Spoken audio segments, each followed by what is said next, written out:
you, precious Father. Ọlọ́run yẹ bí ẹ ṣeun. Thank you, Jesus. Jésù ẹ máa ṣeun. Ìwọ tí mo wà láyé, agbára mi kọ́. Ìwọ tí mo wà láyé, gbogbo orúkọ rẹ̀. Olúwa, ìwọ tí mo wà láyé, agbára mi kọ́. Ìwọ tí mo wà láyé, orúkọ rẹ̀. Ìwọ tí mo wà láyé, agbára mi kọ́. Ìwọ tí mo wà láyé, ògo ni forúkọ rẹ̀. Olúwa, ìwọ tí mo wà láyé, agbára mi kọ́. Ìwọ tí mo wà láyé, ògo ni forúkọ rẹ̀. Àbíọ́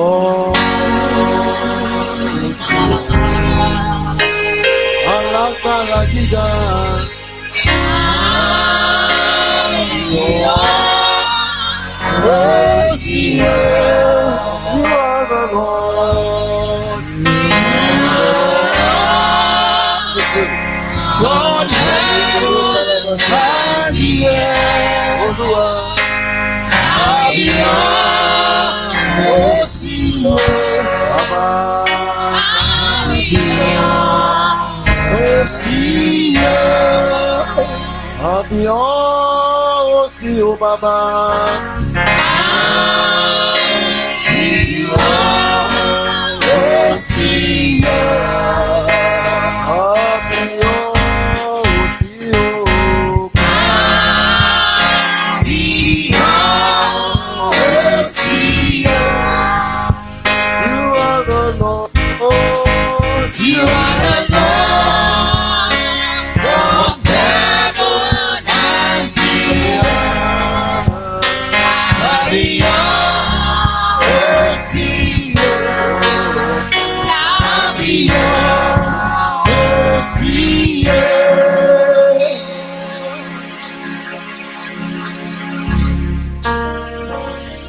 Arriba Santa Mandarinro Karanda Libra Sita Yanda Makuru. Jésù ẹ ṣeun. Thank you, Jesus. Jésù ẹ ṣeun. Thank you, Jesus. Jésù ẹ ṣeun. Thank you, Jesus. Jésù ẹ ṣeun. Ẹ̀yin ṣá láwí máa yẹ alágbára. Ẹ̀yin ṣá adéwì ẹ̀ṣẹ̀. Ẹ̀yin ni ó bàbá. Ẹ̀yin ṣá asọ̀rọ̀ máa tà sí. Asọ̀rọ̀ máa tà sí. Àwí máa yẹ ẹ̀yin ni ó. Ẹ̀yin ṣá àwí máa yẹ Olúwa. Ẹ̀yin ṣá àwí.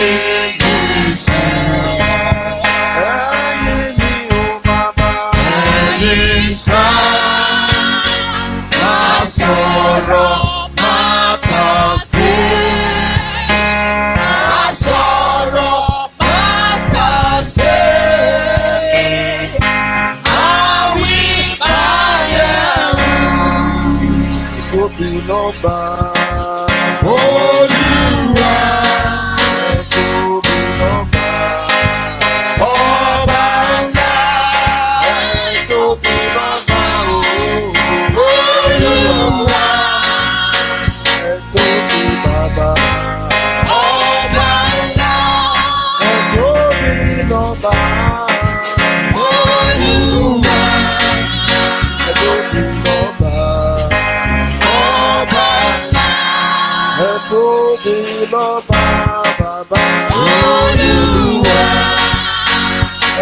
tóbi lọ́ba. Ọba ńlá. Ẹ tóbi lọ́ba. Olúwa. Ẹ tóbi lọ́ba.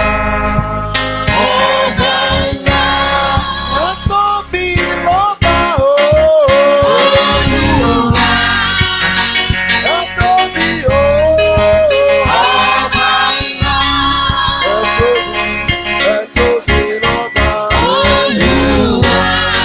Ẹ tóbi lọ́ba. Ọba ńlá. Ẹ tóbi lọ́ba. Olúwa. Ẹ tóbi lọ́ba o. Ọba ńlá. Ẹ tóbi lọ́ba. Olúwa. Ẹ tóbi lọ́ba lọ́ba. Ọba ńlá. Ẹ tóbi lọ́ba. Olúwa. Ẹ tóbi Ọba ńlá. Ẹ tóbi lọ́ba. Olúwa. Ẹ tóbi Ọba ńlá. Ẹ tóbi lọ́ba. Olúwa. Ẹ tóbi lọ́ba. Ọba ńlá. Ẹ tóbi lọ́ba. Olúwa. Ẹ tóbi lọ́ba. Ọba ńlá. Tóbi lọ́ba. Olúwa. Ẹ tóbi lọ́ba. Ọba ńlá. Ẹ tóbi lọ́ba. Olúwa. Ẹ tóbi lọ́ba. Ọba ńlá. Wave unto the Lord Almighty Fi ọwọ́ rẹ sí Ọlọ́run and alá. tell him something Sọ ohun tí ó dára sí. that will make him happy with you. Tí yóò jẹ́ kí inú rẹ̀ ó dùn sí ọ. Tell him something. Sọ nǹkan Tell him something. kù. Sọ nǹkan kù. Just wave your hand and say, My Father in heaven, Fi ọwọ́ rẹ sí pé bàbá mi I lọ́rùn. thank you. Mo dúpẹ́ lọ́wọ́ rẹ̀. I thank you. Mo dúpẹ́ lọ́wọ́ rẹ̀. I thank you. Mo dúpẹ́ lọ́wọ́ rẹ̀. For you have favored me in all things. Nítorí ẹ ti fi ojú rere bẹ̀ mí wò I nígbà.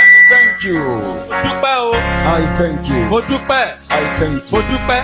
I thank Mo you. dúpẹ́. I thank you. Mo dúpẹ́. I thank you. Mo dúpẹ́. I thank you. Mo dúpẹ́. Somebody is not thanking the Lord. Ẹnìkan ò máa dúpẹ́. Mariandra Kappa Lindra Bàbá mi àti Ọlọ́run mi. Blessed be the name of the Lord. Ìbùkún ní forúkọ mímọ́ yín. Thank you, Jesus. Ẹ ṣeun Jésù. Thank you, Jesus. Yehova ẹ máa ṣe o. Blessed be the name of the Lord. Ìbùkún ní forúkọ mímọ́ yín. In Jesus' name we Ní have orúkọ given ńlá thanks. Jésù ni a ti dúpẹ́. You're going to sing a song with me, Bàbá mi kọrin. particularly those of you who are firstborn. Pàápàá jùlọ àwa tí a jẹ́ àkọ́bí. For those who are here representing their firstborn. Tàbí àwa tí a wà níbí tí a dúró fún àwọn àkọ́bí wa. It's a song of gratitude to the Lord. Àní ó jẹ́ orin ìmoore sí Ọlọ́run. Ní gbogbo ọ̀nà ẹ ṣé. Ní gbogbo ọ̀nà ẹ ṣé o bàbá. Ní gbogbo ọ̀nà ẹ ṣé. Ẹ ṣé o. Ní gbogbo ọ̀nà ẹ ṣé o bàbá. Ní gbogbo ọ̀nà ẹ ṣé. Ẹ ṣé bàbá. Ní gbogbo ọ̀nà Ẹ ṣé o bàbá. Ní gbogbo ọ̀nà ẹ ṣé. Ní gbogbo ọ̀nà ẹ ṣé o bàbá. bàbá.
Lord.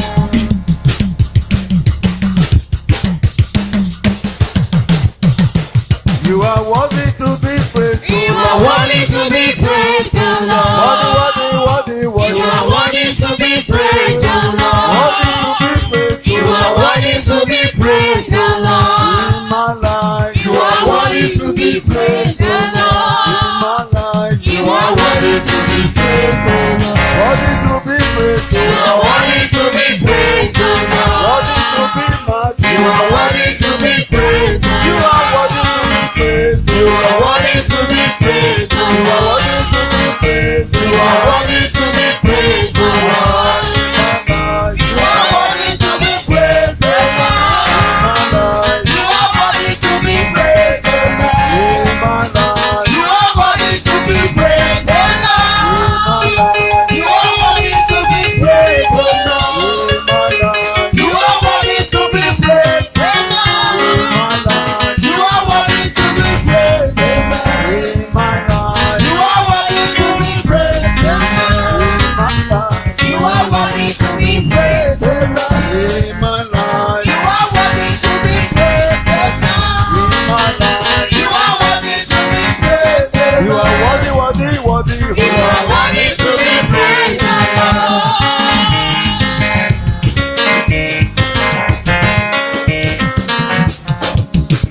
You are worthy to be praised, O You are Lord. worthy to be praised, You are worthy to Lord. be praised, O You are Lord. worthy to be praised, You are Lord. worthy to be praised, O You are Lord. worthy to be praised, Lord. In my life, You are worthy to be praised, in Lord. my life, You are worthy to be praised, Lord.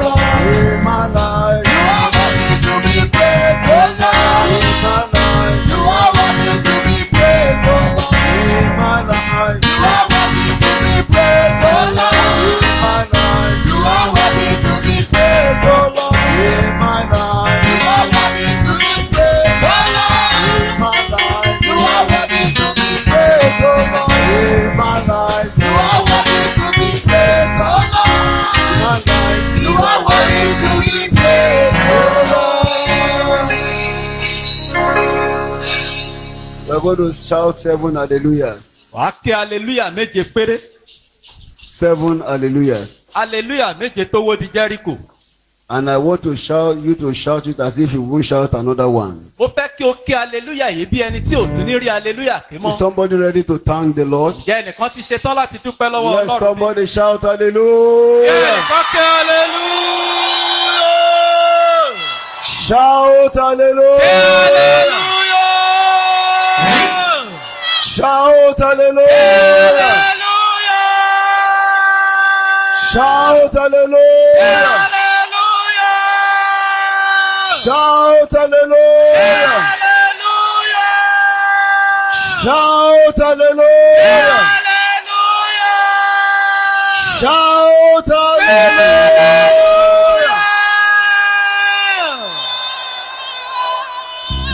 Every barrier to your glory shall crumble. Gbogbo ìdènà sí ògo rẹ yóò di wíwó dànù. In the name of Jesus. Ní orúkọ ńlá Jésù. As we have shouted those hallelujah, Bí o ti kí àwọn hallelujah wọ̀nyí. your chains are broken. Gbogbo ìdè rẹ já dànù. Your chains are broken. Ìdè rẹ já. Your chains are broken. Ìdè rẹ já. Your chains are broken. Ìdè rẹ já.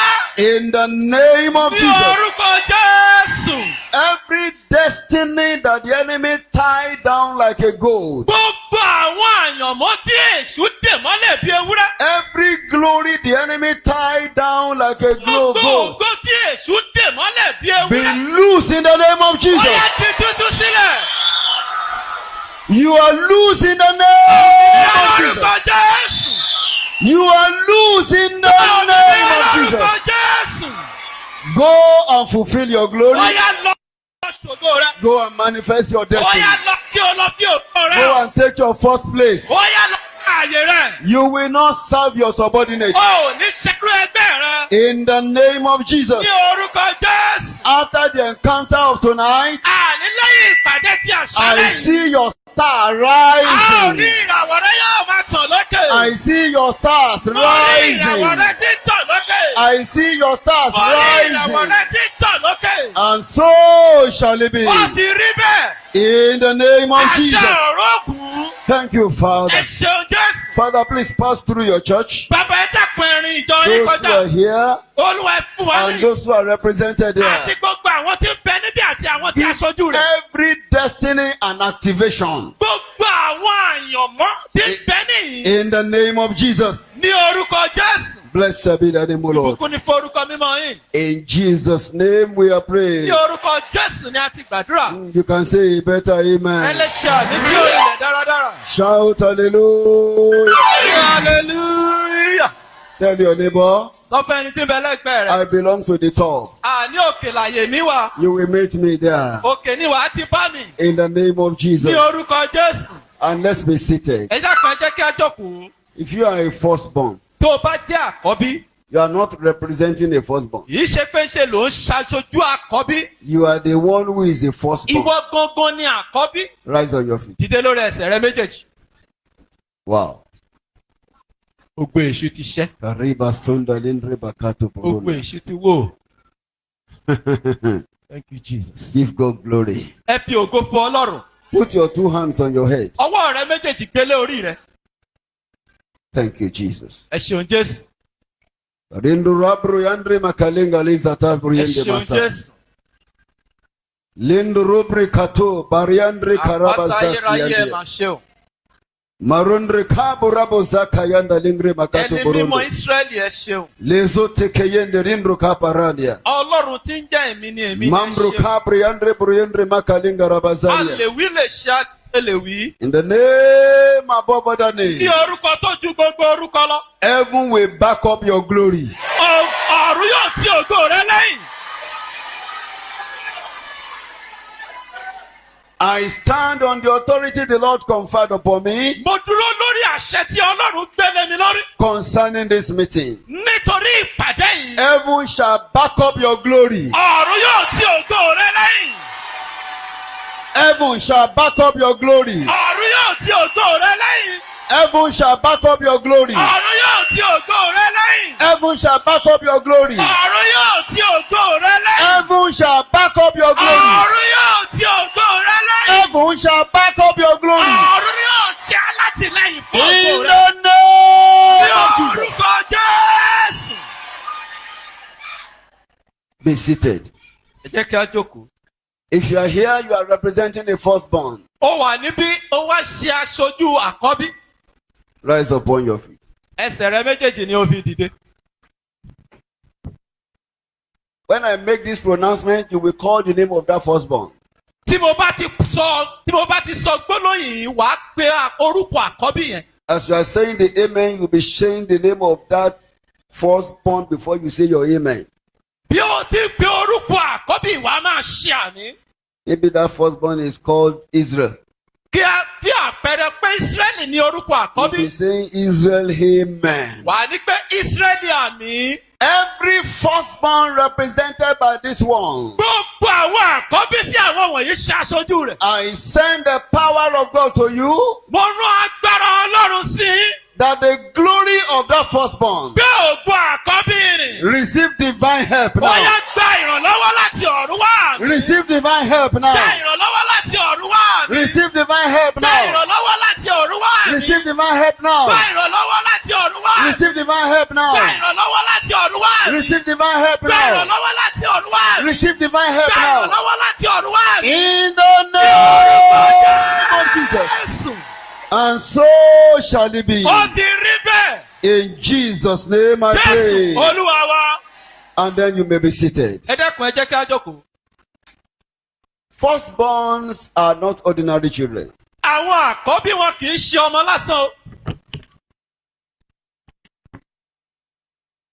There are many firstborns that live as if they are not existing. Àwọn àkọ́bí ọ̀pọ̀lọpọ̀ wọn ní máa ń gbé bí ẹni tí kò tilẹ̀ ráyé gbé. But by God's program, Ṣùgbọ́n nípa àgbékalẹ̀ ọ̀rọ̀ Ọlọ́run fúnra rẹ̀. no firstborn is an ordinary child. Kò sí àkọ́bí ọmọ àkọ́bí kankan tó jẹ́ àkọ́bí lásán. Every firstborn is a unique child. Gbogbo àkọ́bí àkànṣe ọmọ ni wọ́n jẹ́. They are different from others. Ó yàtọ̀ sí àwọn ìyókù. God, before creation, created a place for them in destiny. Àní pé kí a tó ṣe ẹ̀dá ayé ni Ọlọ́run ti ṣe ẹ̀ṣẹ̀dá àyànmọ́ fún wọn. He gave them a status. Ó fún wọn ní ìpele. And that's one of the reasons that Jesus himself is a firstborn. Ìdí nìyí gan tí Jésù fúnra rẹ̀ fi jẹ́ àkọ́bí. There are lastborns that come with glory. Àwọn àbígbẹ̀yìn kan wà tí wọ́n máa ń gbé ògòrò. There are second to the lastborns that come with glory. Àwọn ìkejì àbígbẹ̀yìn wà tó jẹ́ pé ògo náà ni àwọn ń gbèrú. Because they have special assignment. Nítorí pé wọ́n ní àkànṣe iṣẹ́ tí a fi lé wọn lọ́wọ́. Every firstborn Gbogbo àkọ́bí. belongs to the order of Jesus Christ. Àní gbogbo wọn pátá ni wọ́n wà ní ìpele ti Jésù. Because Jesus is a firstborn. Nítorí Jésù fúnra rẹ̀ àkọ́bí ni. Whether biologically Bóyá bí ọ nípa ti ara ni. or spiritually. Àbí nípa ti ẹ̀mí. Even among the dead, Láàárín àwọn òkú pàápàá. Jesus is firstborn. Jésù ni àkọ́bí. Among those who are resurrected, Láàárín àwọn tí wọ́n jíǹde. Jesus is firstborn. Jésù làkọ́bí. Among the many children of God, Láàárín ọ̀gọ̀ọ̀rọ̀ àwọn ọmọ Ọlọ́run. Jesus is firstborn. Jésù ni àkọ́bí. In his father's house, Ní ìdílé bàbá rẹ̀. biologically speaking, Èyí tí a lè sọ nípa ti ara. naturally speaking, Èyí tí a lè sọ nípa ti ara. Jesus is firstborn. Jésù gangan ni àkọ́bí. It is not a mistake Kì í ṣe àṣìṣe o. that God reserved the first product of the womb for a special glory. Pé àwọn àkọ́bí inú bí Ọlọ́run yà wọ́n sọ́tọ̀ fún ògo rẹ̀. In Exodus chapter 13 verse 1. Nínú ìwé Ẹ́xódù orí kẹtàlá. Exodus chapter 13 verses 1 and 2. Nínú ìwé Ẹ́xódù orí kẹtàlá ẹsẹ̀ kínní àti ìkejì.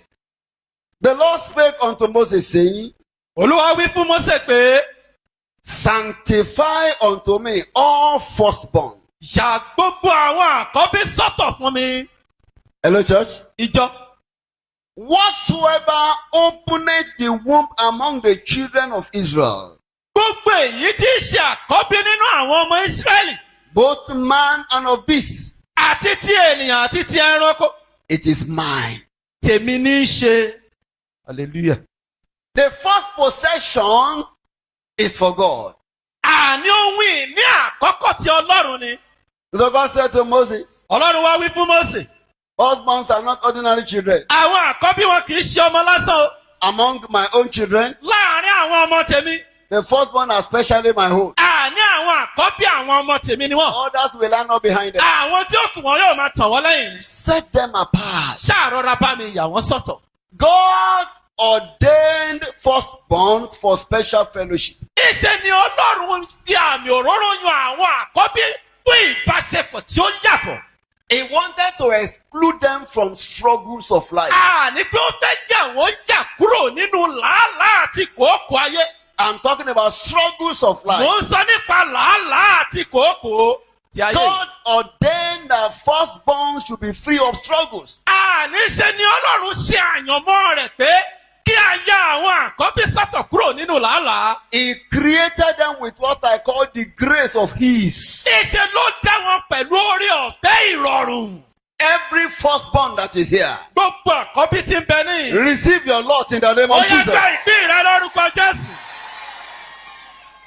But along the way, the firstborn messed up. Ṣùgbọ́n láàárín ọ̀nà ìṣe làkọ́bí ṣìwàwù. The firstborn of Israel messed up. Àkọ́bí Ísírẹ́lì ṣìwàwù. He slept with his father's wife. Ó bá ìyàwó aya bàbá rẹ̀ sùn.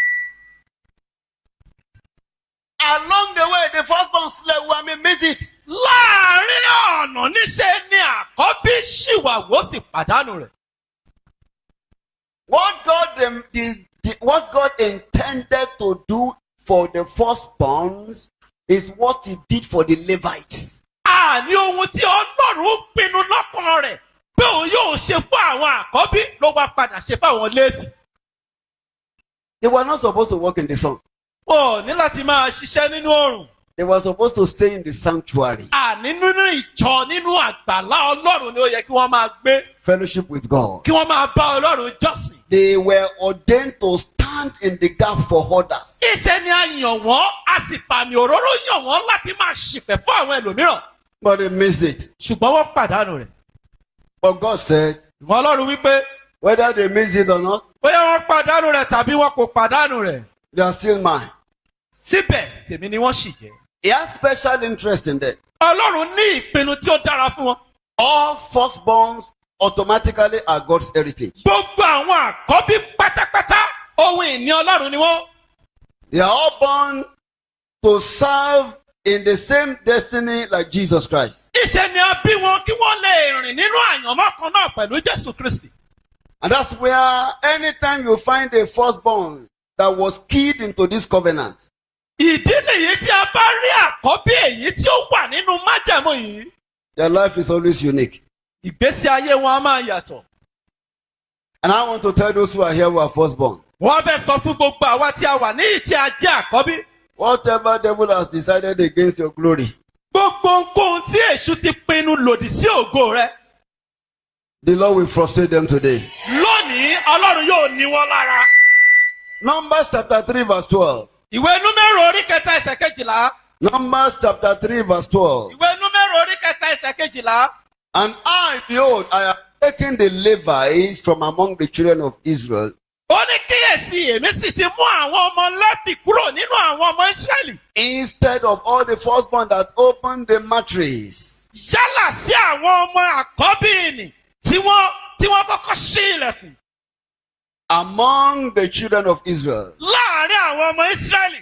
Therefore, Nítorí ìdí èyí, the Levites shall be mine. àwọn Léfì yóò sì jẹ́ tèmi.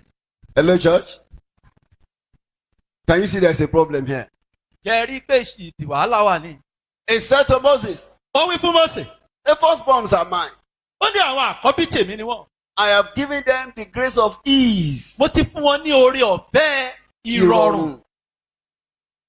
But now, Ó ní ṣùgbọ́n nísinsìnyí. I have chosen the Levites Mo ti wá yan àwọn Léfì instead of them.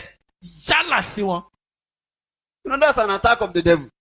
Ǹjẹ́ ẹ mọ̀ pé ìdójúkọ Encourage. èṣù ní For God to make up his mind that I will choose the firstborn.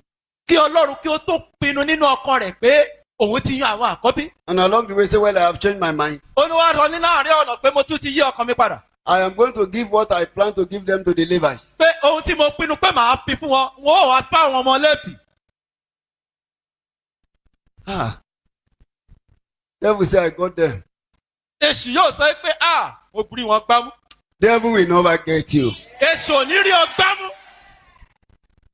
It's so important to God that even when a firstborn is to receive an inheritance, God said he must be given double. Ní pé wọ́n jẹ́ pàtàkì níwájú Ọlọ́run nígbà tí ó tó àkókò fún àwọn àkọ́bí láti gba ìpín tiwọn. Ọlọ́run ní pé méjì ní kí wọ́n fi fún wọn. So if a man has 4 children Ìyẹn wá túmọ̀ sí pé tí ènìyàn bá ní ọmọ mẹ́rin and he wants to share his inheritance, tó wá fẹ́ pín ogún ìní rẹ̀, he must not share them into 4 places. kò gbọ́dọ̀ pín sọ́nà mẹ́rin. No. Rárá o. He will share them into 5 places. Yóò wá pín wọn sí ọ̀nà márùn-ún. He will set one aside Yóò wá ya ọ̀tọ̀ kan sọ́tọ̀ for the firstborn, fún àkọ́bí. and then the remaining 4, Èyí mẹ́rin tó wá kù he will give all of them yóò wá fún wọn ní additional dọ́gba. one for the firstborn. Àtẹ̀jẹ̀ tó wá fi fún àkọ́bí. So the firstborn will have double. Ìyá àkọ́bí wá wá gba ìpín méjì. So if a man wants to share 500,000 among 4 children Tí arákùnrin bá fẹ́ pín ẹgbẹ̀rún lọ́nà ọgọ́rùn-ún márùn-ún láàárín àwọn ọmọ mẹ́rin as an inheritance, gẹ́gẹ́ bí ohun ìní rẹ̀. God said share it into 5. Ó ní Olúwa pé ó kọ́kọ́ pín sọ́nà márùn-ún. Into 5. Ọ̀nà márùn-ún. Put one aside. That's my Mú home. ìkànsẹ́gbẹ́ kan náà. That is my home. Ìyẹn tèmi o. The remaining 4, Èyí mẹ́rin tó wá kù. give all the children. Wá pín fún àwọn mẹ́rẹ̀ẹ̀rin. That one you put aside for me, Èyí tó mú sọ́tọ̀ fún Ọlọ́run. add it to the portion of Ó the yẹ wá firstborn. fi fún ti ọmọ Léfì. Àkọ́bí. Add it to the portion of the firstborn. Àní kó wá fi fún ti àkọ́bí. So by the time the firstborn is going home, Nígbà tí àkọ́bí bá wá lọlé. it's going with double. Yóò wá gba ìlọ́po méjì You lọ. will go back with double. Ìlọ́po méjì ni wàá mú lọ́lé. I said you will go back Mo with ní wàá double. lọ́lé tí ìlọ́po méjì. Believe me sincerely, the firstborns are very special. Gbà mí gbọ́ ní lódodo àwọn àkọ́bí jẹ́ àkànṣe ẹ̀dá. And God doesn't joke with them. Ọlọ́run kò fi wọ́n ṣeré rárá o. And so when it happened like that, Nígbà tó bá wá ṣẹlẹ̀ báyìí, God said, Olúwa wí pé, the firstborns have been robbed. a ti jẹ àwọn àkọ́bí lólè. or what belongs to them has been given to their neighbor, Ohun tí ó wá jẹ́ tiwọn àti wá gbé fẹ́lòmíràn. I will give them another portion. Màá tún fún wọn ní ìpín mìíràn. Every firstborn must be redeemed Gbogbo àwọn àkọ́bí la gbọ́dọ̀ ṣèràpadà fún. so that their glory can return. Nítorí kí ògo wọn bá lè padà bọ̀. Why should that be? Kí ló dé tí a gbọ́dọ̀ ṣèràpadà? He said, if you take anything away that is firstborn, Ó ní tí o bá mú ohunkóhun lọ tí í ṣe ti àkọ́bí. you are taking away what belongs to God. Òun ṣe ló mú ohun tí ó jẹ́ ti Ọlọ́run lọ. And it will be difficult. Yóò sì ṣòro. Instead of the part of that firstborn to be a part of ease, Kí ipa ti àkọ́bí yìí kí ó bá lè rọrùn. Yóò wá it will ṣòro. be a difficult part. Yóò wá ṣòro fún. Because by covenant, he's already walking the path that was not initially designed for him. Nítorí pé nípa ti àyànmọ́, ìṣe ló ti ń rìn nínú ipa tí kì í ṣe tirẹ̀. And God said, well, this is the solution to that. Ọlọ́run wá ní pé ọ̀nà àbáyọ rèé o. If it is an animal, Tó bá jẹ́ pé ẹranko ni, bring it to the sanctuary. ó yá mú wá sí pẹpẹ. If it's an unclean animal, Tó bá jẹ́ pé ẹran tí kò mọ́, come and redeem it. padà wá ṣe ìràpadà fún. If it's a human being, Tó bá jẹ́ ènìyàn, bring him with an offering of redemption. mú wá tòun tí ọrẹ ìràpadà. And after that redemption, Lẹ́yìn ìràpadà yìí, I will restore back to him that grace of ease. èmi yóò wá dá padà fún orí ọ̀fẹ́ ìrọ̀rùn. All of you who are here this evening, Gbogbo ẹ̀yin tí ẹ ń bẹ níbí ní every good thing that is difficult in your life, gbogbo ohun rere tó ṣe tó you will receive the grace of ease in the name of Gba Jesus. ìrọ̀rùn lórúkọ Jésù láti ṣe. When it was time for God to redeem Israel from Egypt, Nígbà tí ó tó àkókò fún Ọlọ́run láti ra Ísírẹ́lì padà, he said to Moses, ó wí fún Mósè, tell Pharaoh, sọ fún Fáráò, Israel is my firstborn. Ísírẹ́lì àkọ́bí mi ni. And I searched the Bible Mo sì wá ṣe àwárí to Bíbélì. find out whether Jacob was really a firstborn. Bóyá Jákọ́bù gangan tiẹ̀ wá ní àkọ́bí. I discovered that he was not a firstborn. Mo wá rí i pé Jákọ́bù kì í ṣàkọ́bí ọmọ. It was Esau Ísáù làkọ́bí, that was the firstborn of his father. kì í sì ṣàkọ́bí bàbá rẹ̀. And then God said to Moses, Ọlọ́run wá wí fún Mósè, tell that man, Pharaoh, sọ fún Fáráò alágbára ni. Israel is my firstborn. Àkọ́bí mi ní Ísírẹ́lì o. By covenant, he shouldn't serve any man. Nípa tí àyànmọ́ wọn ò gbọ́dọ̀ sí ẹ̀dákẹ́dá. No. Rárá o.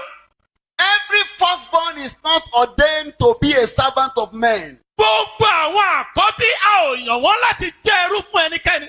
They are ordained to serve God, Iṣẹ́ ni a yàn wọ́n láti sin Ọlọ́run. and other men will serve them. Kí àwọn ẹlòmíràn ó sì máa sìn wọ́n. How can Israel be serving Pharaoh Báwo for ni 400 years? Ísírẹ́lì àwa ṣe máa sin Fáráò? For 400 years. Fún ogún irinwó ọdún. I want to break that yoke. Lónìí ni àjàgà yóò wù. Let my people go Jẹ́ kí àwọn ènìyàn ní ó lọ to come and serve me. láti wá sìn ní. The God that set Israel free, Ọlọ́run tí ó sọ àwọn ọmọ Ísírẹ́lì di He will òmìnira. set your glory free Yóò today. tú ògo rẹ sílẹ̀. Amen. The honor of the firstborn is great. Ọlá tí ń bẹ lórí àkọ́bí ọlá ńlá ni. And God repeatedly, Ní sísẹ̀ntẹ̀lé He ní Ọlọ́run tún repeatedly sọ. said it. Ó tún sọ. Firstborns are to serve me. Àwọn àkọ́bí gbọ́dọ̀ máa sin ènìyàn They are Ọlọ́run. not to serve men. Wọ́n kì í ò ní òyàn wọ́n láti sin They ènìyàn. are raised as leaders of men. Níṣẹ́ ni a yàn wọ́n gẹ́gẹ́ bí adarí àwọn ènìyàn. And devil is always looking for firstborn to bring down. Èṣù á sì máa wá àwọn àkọ́bí láti já wọn kulẹ̀. Oh, this is another firstborn. Èyí ni àkọ́bí mìíràn. Double portion. Ìpín méjì. Grace of ease.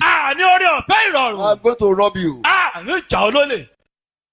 Many firstborn do not know Ọ̀pọ̀lọpọ̀ àkọ́bí ni kò ní òye yìí. that even in their lineage, Bó tilẹ̀ ṣe nínú àyànmọ́ wọn. the forces and principalities that are there, Àwọn agbára àti ipá kan tí ń bẹ they níbẹ̀. know the right and privileges of firstborn, Wọ́n mọ ìpín àti ìpín tí àwọn àkọ́bí. and they always target them. Wọ́n sì máa wò wọ́n pé wọ́n mú eléyìí. But there is redemption for you. Ṣùgbọ́n ìràpadà wà fún ọ. Because you are here today, Nítorí ó wà níbí ní you will àṣálẹ́. recover back your Gbé glory. gbogbo ògo rẹ padà. So that night, God came to Egypt. Ní àṣálẹ́ yìí ni Ọlọ́run fi fún Egypt. I want to fight for my firstborn. Mo fẹ́ jà fún àwọn àkọ́bí. And I will destroy all firstborns. Wọ́n á sì pa gbogbo àwọn àkọ́bí tirẹ̀. Pharaoh, you have enslaved my firstborn for 400 years. Ìwọ Fáráò, irinwó ọdún ló fi àwọn ọmọ àkọ́bí mi ṣẹrú. I'm coming back to show you something. Màá padà wá láti wá fi hàn ẹ́ pé èmi gangan ni I'll bàbá. kill all your firstborn. Gbogbo àwọn àkọ́bí rẹ̀ wọn yóò rèwàlẹ̀ àṣà. Whether of man or beast. Àti ti ènìyàn àti ti ẹranko. Every power that has enslaved your glory. Gbogbo agbára tí ó ti mú ògo rẹ tí ó sọ dẹrú. The God of firstborn will fight them from today. Ọlọ́run àkọ́bí tó jà fún ọ. Exodus 22 verse 29. Orí kejìlélógún. Exodus 22 Ìwé Ẹ́xódù orí kejìlélógún. verse 29. Ẹsẹ̀ kọkàndínlọ́gbọ̀n.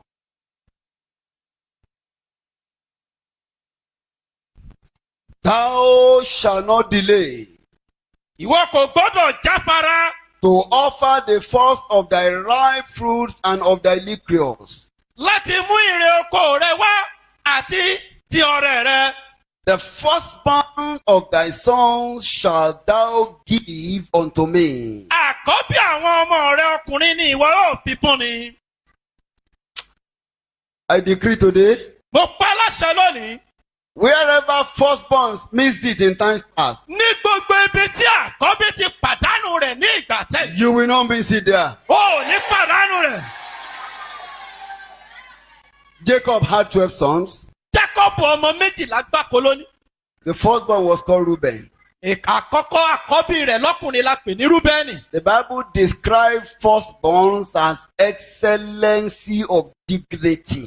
Ní Bíbélì ṣe àpèjúwe àkọ́bí gẹ́gẹ́ bí ọlá ńlá nínú òye Ìtayọ. ìtayọ.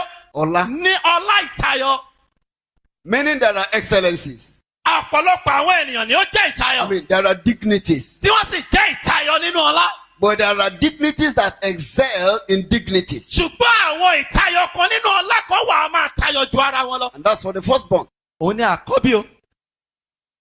That's the language that God used for them. Èyí ìgangan ni gbólóhùn tí Ọlọ́run lò fún wọn. And so when Jacob was to bless Reuben, Nígbà tí ó wá tó àkókò fún Jákọ́bù láti bùkún Rúbẹ́nì. he said, "You are my firstborn." Ó ní ìwọ làkọ́bí mi.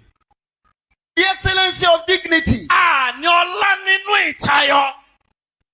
Anything that is short of that is not meant for firstborn. Ohunkóhun tí ó bá lòdì sí èyí kì í ṣe tàkọ́bí o. They are meant to excel in dignity. Iṣẹ́ ni a bí wọn láti máa tayọ nínú ọlá. It's the excellency of dignity. Ó ní ọlá nínú ìtayọ. But you made a mistake. Ṣùgbọ́n ó ti ṣàṣìṣe. And for that mistake, Ṣọ́ fún àṣìṣe yìí. you will not excel. O ò lè tayọ mọ́. Ah, firstborn, Àkọ́bí, he lost his place. ó pàdánù ipò rẹ̀. Secondborn, Reuben. Secondborn, Simeon. Èyí tí ṣe Símíọ́nì ìpè ọmọ ìkejì. Who would have gained it? Èyí tí ìbá ti gbà á. He lost it because of anger. Ó tún pàdánù rẹ̀ nítorí ìbínú. And then Levi, Léfì, because of anger, nítorí ìbínú. he lost it again. Òun náà tún pàdánù rẹ̀. And that portion fell on Judah. Àní ìpín yìí ó wá bà lé orí Júdà. So Judah became the leader, Júdà wá di adarí. the excelling one. Èyí tí ń tayọ. Do you know that priesthood moved to Judah? Ǹjẹ́ ìwọ mọ̀ yìí pé ipò àlùfáà ó tọ̀ Júdà lọ? Because Jesus, our high priest, is of the tribe of Judah. Nítorí pé Jésù Kristi fúnra rẹ̀ ẹ̀yà Júdà ni. And is a firstborn in his home. Òun dẹ̀ ní àkọ́bí nínú ilé tirẹ̀. Leadership went to Judah. Iṣẹ́ ní ipò àgbà tọ̀ Júdà lọ. That's why in the New Testament, Ìdí nìyí nínú májẹ̀mú tuntun. you can't reverse the order again. Àní kò ṣeé yí padà mọ́. The Lion of Judah broke every yoke. Àní kìnìún ẹ̀yà Júdà ó sì bà gbogbo àjàgà. Every yoke that is fighting your glory, Gbogbo àjàgà tí ń bá ògo ayé they rẹ̀. shall be broken off today. Lónìí wọn yóò wo dídí wọ́n dànù. When before the tribe of Judah took his place, Nígbà tí àwọn ẹ̀yà Júdà tí wọ́n gba ipò wọn. the tribe of Levi had a favor. Ẹ̀yà ti Léfì àwọn rí ojú rere. On the day that Moses went to the mountain, I told you before, Mo ti wí fún wa tẹ́lẹ̀ rí níyìn pé ní ọjọ́ tí Mósè lọ sí orí òkè to collect the 10 commandments. láti lọ gba òfin 10. By the time he came back, Nígbà tí ó padà dé, the nation of Israel committed the sin that God hates most. àní àwọn ọmọ orílẹ̀-èdè Ísírẹ́lì wọ́n ti dá ẹ̀ṣẹ̀ tí Ọlọ́run kórìíra jù. Hello, church. Ìjọ abẹ́ ń sùn.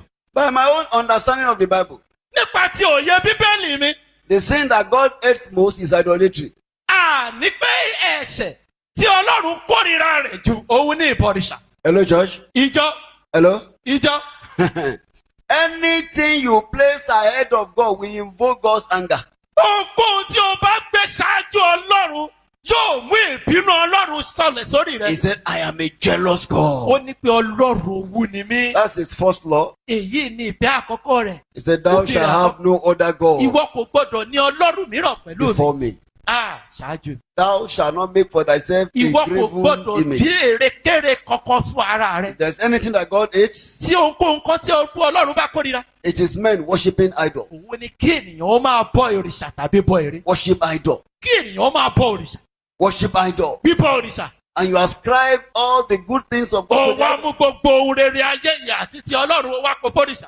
Unfortunately for Israel, Ó wá ṣeni láàánú fún Ísírẹ́lì. while Moses was on the mountain, Nígbà tí Mósè wà lórí òkè, writing the book of Genesis, tí ó kọ ìwé Jẹ́nẹ́sísì, writing all how God created the earth, tí ó kọ bí Ọlọ́run ṣe dá àrùn ààrẹ òun ayé, as God was telling him, tí ó bí Ọlọ́run ti ń wí fún and he un, was writing those ó things. sì ń kọ sílẹ̀. It was without food or water. Àní láì jẹ láì mu, God gave him the 10 commandments. Ọlọ́run fún ní òfin 10. By the time Moses came down, Nígbà tí Mósè padà dé, the people were worshiping idol. ó bá wọn tí wọ́n ń sin òrìṣà. Olúwa o. Why have you done this terrible Èé ṣe thing? tí ẹ ti ṣe ohun tí ó burú jáì báyìí. Aaron, Árónì. why did you do this to this Èé ṣe person? tí ẹ fi ṣe eléyìí sí Ọlọ́run. Bible says the anger of God was kindled. Ní Bíbélì sọ pé ìbínú Ọlọ́run sì rú sí wọn. He wanted to wipe them off. Ó wá fẹ́ pa wọ́n rẹ́. And Moses began to plead. Mósè wá bẹ̀rẹ̀ sí ṣìpẹ̀. And he shouted, Ó sì kígbe lóhùn rárá. Who is on the Ta ni ẹni náà tí ó wà ní àti Ọlọ́run? He closed his eyes. Ó di ojú rẹ̀. Who is on the Ta ni ẹni náà tí ó wà ní àti Ọlọ́run? And who is on the side of this idol? Ta ni ó sì wà ní àti òrìṣà yìí? And all the people of Levi, Gbogbo àwọn ọmọ Léfì. they said, We are on the Lord's side. Wọ́n sì náwó sókè ọ̀yà They Ọlọ́run ran làwa wà. towards Moses. Wọ́n sì bọ́ sọ́dọ̀ Mósè. Moses said, Come. Mósè wí pé máa bọ̀. Oh God. Olúwa. You need to see how many people died that day. Ẹ ní láti rí ọ̀gọ̀rọ̀ àwọn ènìyàn tí wọ́n ṣe In the lọ́jọ́ other yìí camp. nínú àgbàlá yìí. God said to Moses, Ọlọ́run wí fún Mósè. Because Levi chose me today, Olúwa wá wí fún Mósè pé nítorí pé Léfì yàn mí lónìí. the people that the firstborns lost, Àní pé èyí ipò àlùfà tí àwọn àkọ́bí pàdánù rẹ̀ in the temple, nínú tẹ́ḿpìlì I give it to them. ó fi fún wọn. All these other people, Gbogbo àwọn èyí tó kù wọ̀nyí they will be laboring in the sun. yóò máa ṣiṣẹ́ làágùn nínú oòrùn ni. I will bless them. Àwọn bùkún wọn, Whatever they make, ohunkóhun tí wọ́n bá ṣe, the first will bring to me, àkọ́kọ́ rẹ̀ ni wọ́n yóò mú wá fún mi. and I will give it to this one. So Wọ́n sì fi fún àwọn ọmọ Léfì. say, let them stay here Jẹ́ kí wọ́n máa wà ní and kí intercede wọ́n sì máa ṣìpẹ̀ for the rest of the nation. fún gbogbo àwọn orílẹ̀-èdè. And that's how Levites got the place they got in the Bí Testament. Léfì ṣe rí ipò rẹ̀ gbà padà. I prophesy. Ó sọ àsọtẹ́lẹ̀. You will decide for God today Lónìí wàá pinnu fún Ọlọ́run. and recover back your destiny. Wàá sì gba ògo rẹ padà. You know how Esau lost his first place? Ó ṣàmọ́ bí Ésáù ṣe pàdánù ìpín ní ipò rẹ̀. He lost the double portion Ó pàdánù ìlọ́po méjì. and he lost the leadership. Ó sì pàdánù adarí. And from that day, Láti ọjọ́ yìí, Jacob became God's firstborn. Jákọ́bù wá di àkọ́bí Ọlọ́run. That's why it was Jacob that his father Isaac blessed. Ìdí nìyí tí ó fi jẹ́ wípé Jákọ́bù ní Ísákì bàbá rẹ̀ bùkún. I'll show you something in Exodus chapter 4. Ẹ jẹ́ kí a sáré lọ sínú ìwé Ẹ́xódù orí 4. Exodus chapter 4. Ìwé Ẹ́xódù orí 4. Exodus chapter 4. Ìwé Ẹ́xódù orí 4. Verses 22 and 23. Ẹsẹ̀ 22 àti 23. And thou shalt say unto Pharaoh, Ìwọ yóò sì wí fún Fáráò pé Thus saith the Lord, báyìí ni Olúwa wí. Israel is my son, Ọmọ mi ni Ísírẹ́lì. even my firstborn. Àkọ́bí mi sì ni. And I say unto thee, Èmi sì wí fún ọ pé let my son go, jẹ́ kí ọmọ mi kí ó lọ. that he may serve me. Kí ó lè máa sìn mí. And if thou refuse to let him go, Tí ìwọ sì kọ̀ jálẹ̀ láti jẹ́ kí ó lọ. behold, Kíyèsí, I will slay thy son, èmi yóò pa ọmọ rẹ. even thy firstborn. Àní àkọ́bí rẹ. If thy firstborn, Àní àkọ́bí rẹ. and you don't want to serve God, Tó o bá jẹ́ àkọ́bí ò fẹ́ sin Ọlọ́run. you are signing a contract of mystery. Ìṣe ló ń tọ̀wọ́ bọ inú ìwé àdéhùn kàyéfì. You are signing a contract of trouble. Ìṣe ló ń tọwọ́ bọ inú ìwé àdéhùn rògbòdìyàn. You are not ordained to do any other thing than to serve A God. ò yàn án láti ṣe ohunkóhun mìíràn ju kí o sin Ọlọ́run lọ. Israel is my first son. Ísírẹ́lì ni àkọ́bí mi. He can't serve Pharaoh. Kò lè sin Fáráò. No way. Kò ṣeé ṣe. I have been patient for 100 years.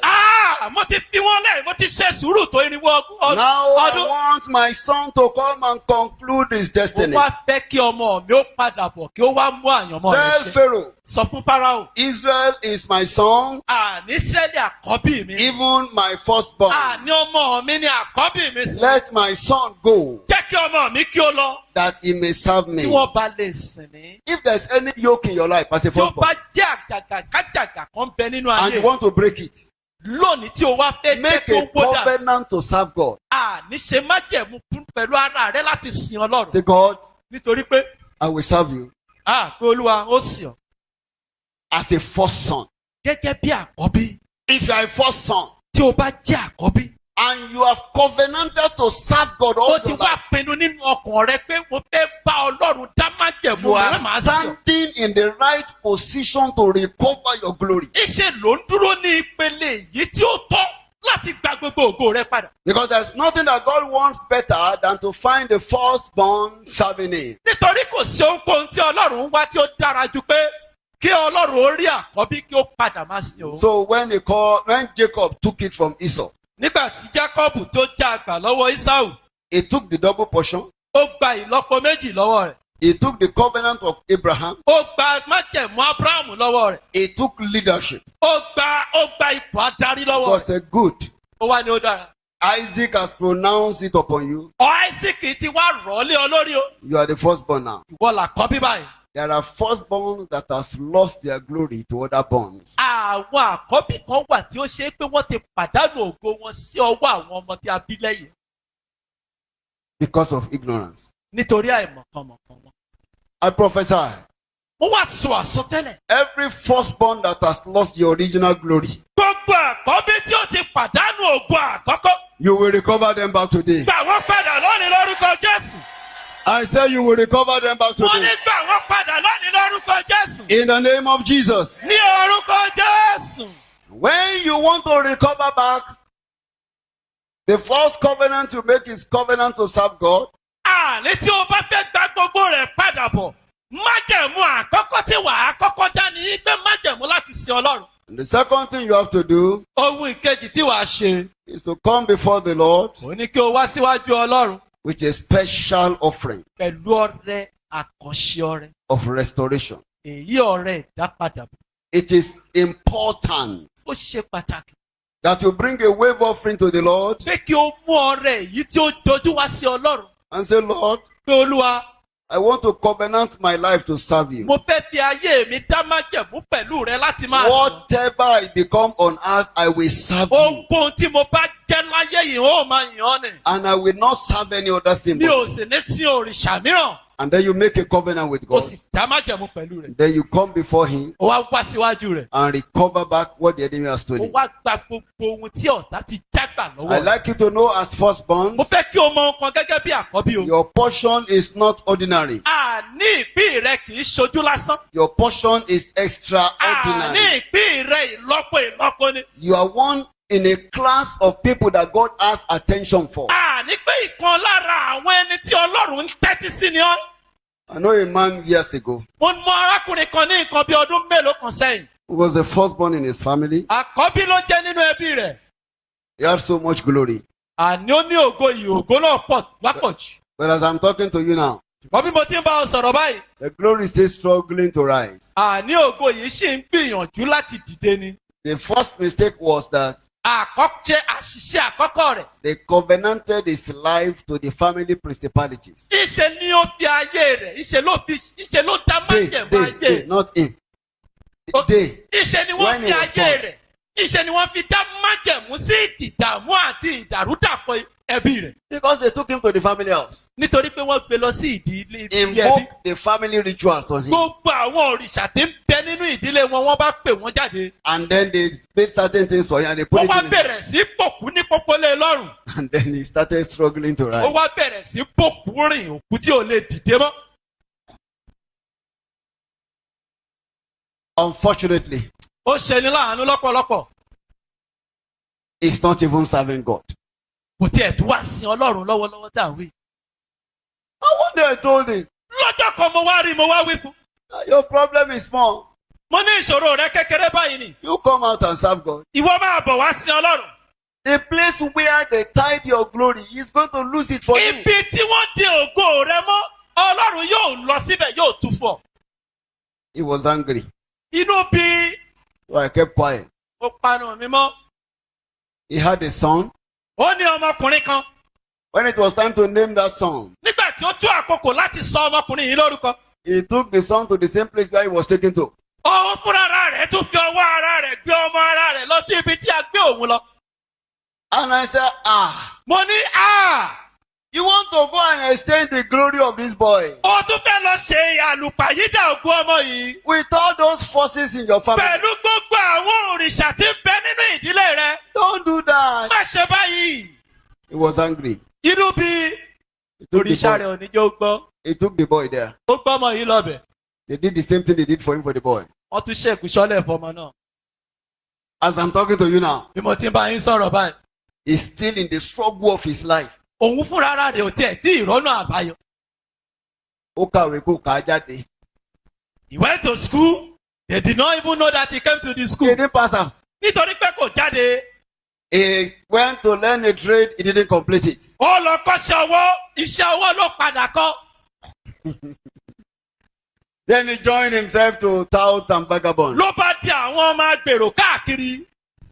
He spent majority of his young days when he ought to be laying a foundation for a better tomorrow, living recklessly. Gbogbo ọjọ́ ayé rẹ̀ nígbà tí ó yẹ kí ó máa ṣe ìpilẹ̀ṣẹ̀ tí ó dára, ó fi tàpàlà dànù. At a point, he impregnated a girl. Nígbà tí ó tó àkókò kan ló bá fún ọmọbìnrin kan lóyún. That one delivered a boy. Ọmọbìnrin yìí bá bí ọmọkùnrin kan. And then he said, Sir, Ló bá ní pé ẹ sà. I want to bring the boy to the family house. Ó ní mo fẹ́ gbé ọmọkùnrin yìí wá sí ilé ẹbí. Mo ní Ṣé bọ́ ní ìran mẹ́ta ò kì í tó ṣì? jẹ́ wọ́n ní pé ìran mẹ́ta ò kì í tòṣì.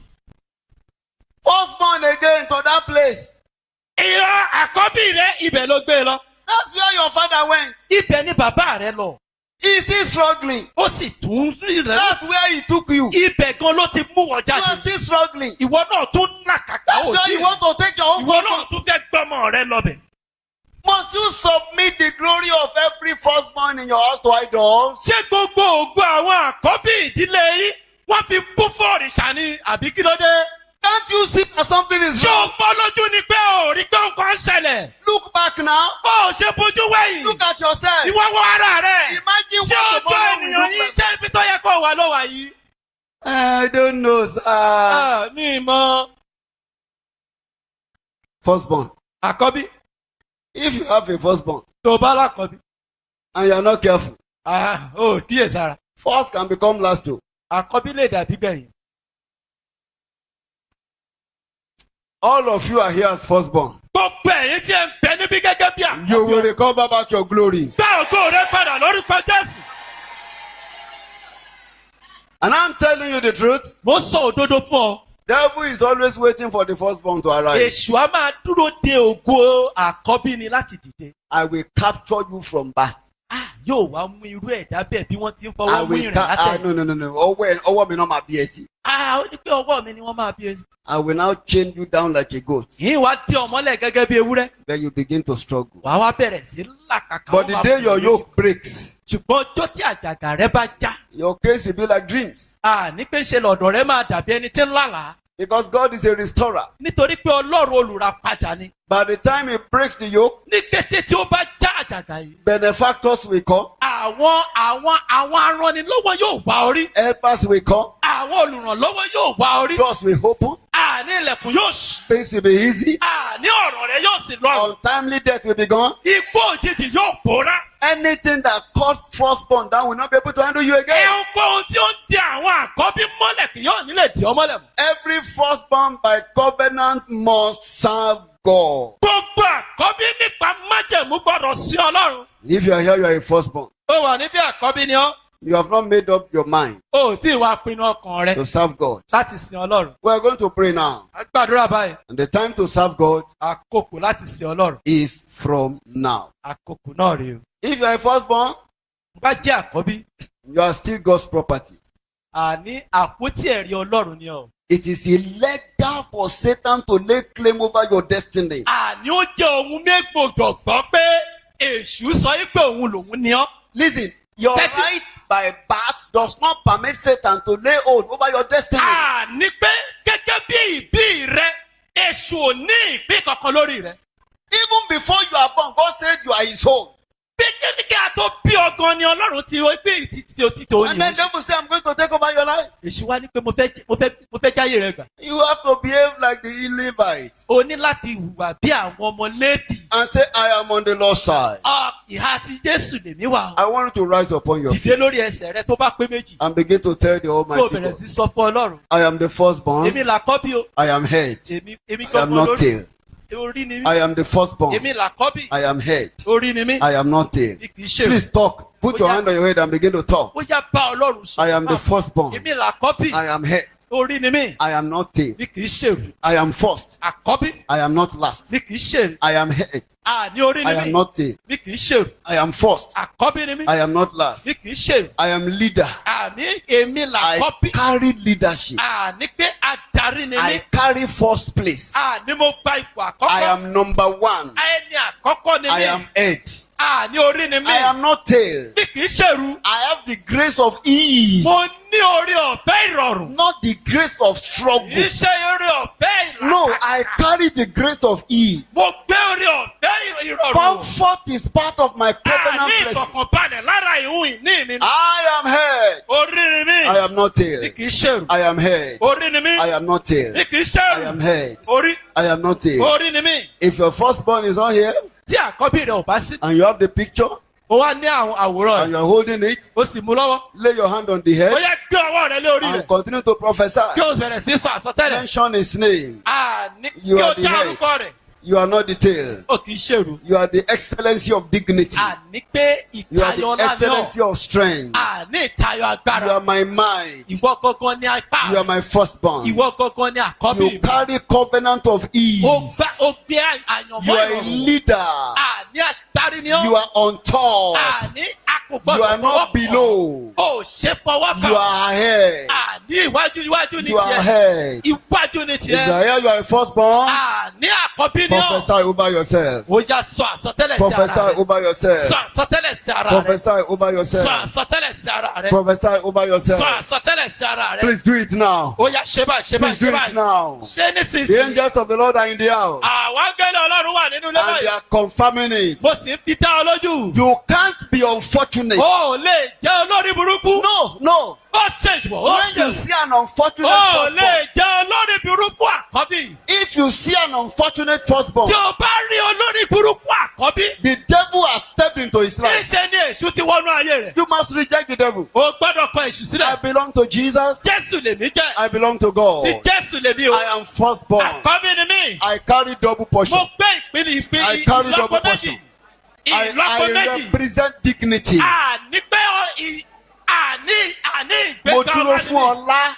Àní Mo dúró fún mo ọlá. dúró fún ọlá. I represent dignity. Mo dúró fún ọlá. I represent Mo excellence. dúró fún ìyìn.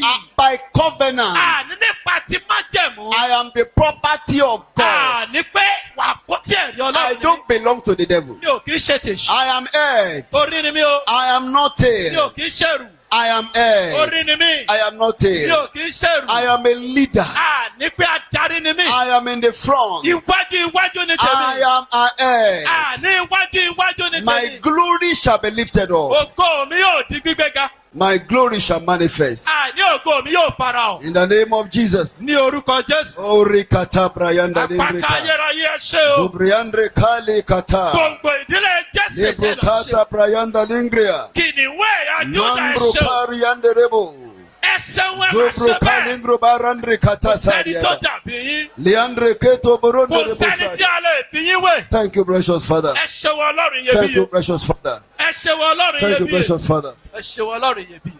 In Jesus' name we are Ní praying. orúkọ Jésù ni a ti I gbàdúrà. can hear your amen very well. Jẹ́ kí ó gbọ́ àmì rẹ dáradára.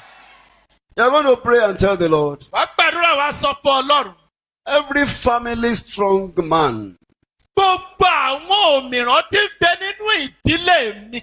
attached to firstborn, Èyí tí a ti so àsopọ̀ rẹ̀ pẹ̀lú àkọ́bí. every family strong man Gbogbo àwọn òmìrán tí ń bẹ nínú ìdílé. attached to firstborn Èyí tí a so mọ́ àtòpọ̀ rẹ̀ mọ́ àkọ́bí. in my family, Nínú ìdílé mi. by the sword of the Spirit, Pẹ̀lú ìdá mi. slay them, Ó yá gé wọn dànù. slay them. Ó wá pa wọ́n Are dànù. you ready to pray? Tí o ti ṣetán láti gbàdúrà. Please pray. You are fighting a strong man now. Gbàdúrà ìṣe ló bá ọkùnrin alágbára nìjà. They are in your lineage. You Wọ́n must wà fight them. nínú àyànmọ́ rẹ o. You are in your lineage. You must Wọ́n wà fight nínú them. ibi, wọ́n wà nínú He ìdílé said, rẹ. Father! Bàbá!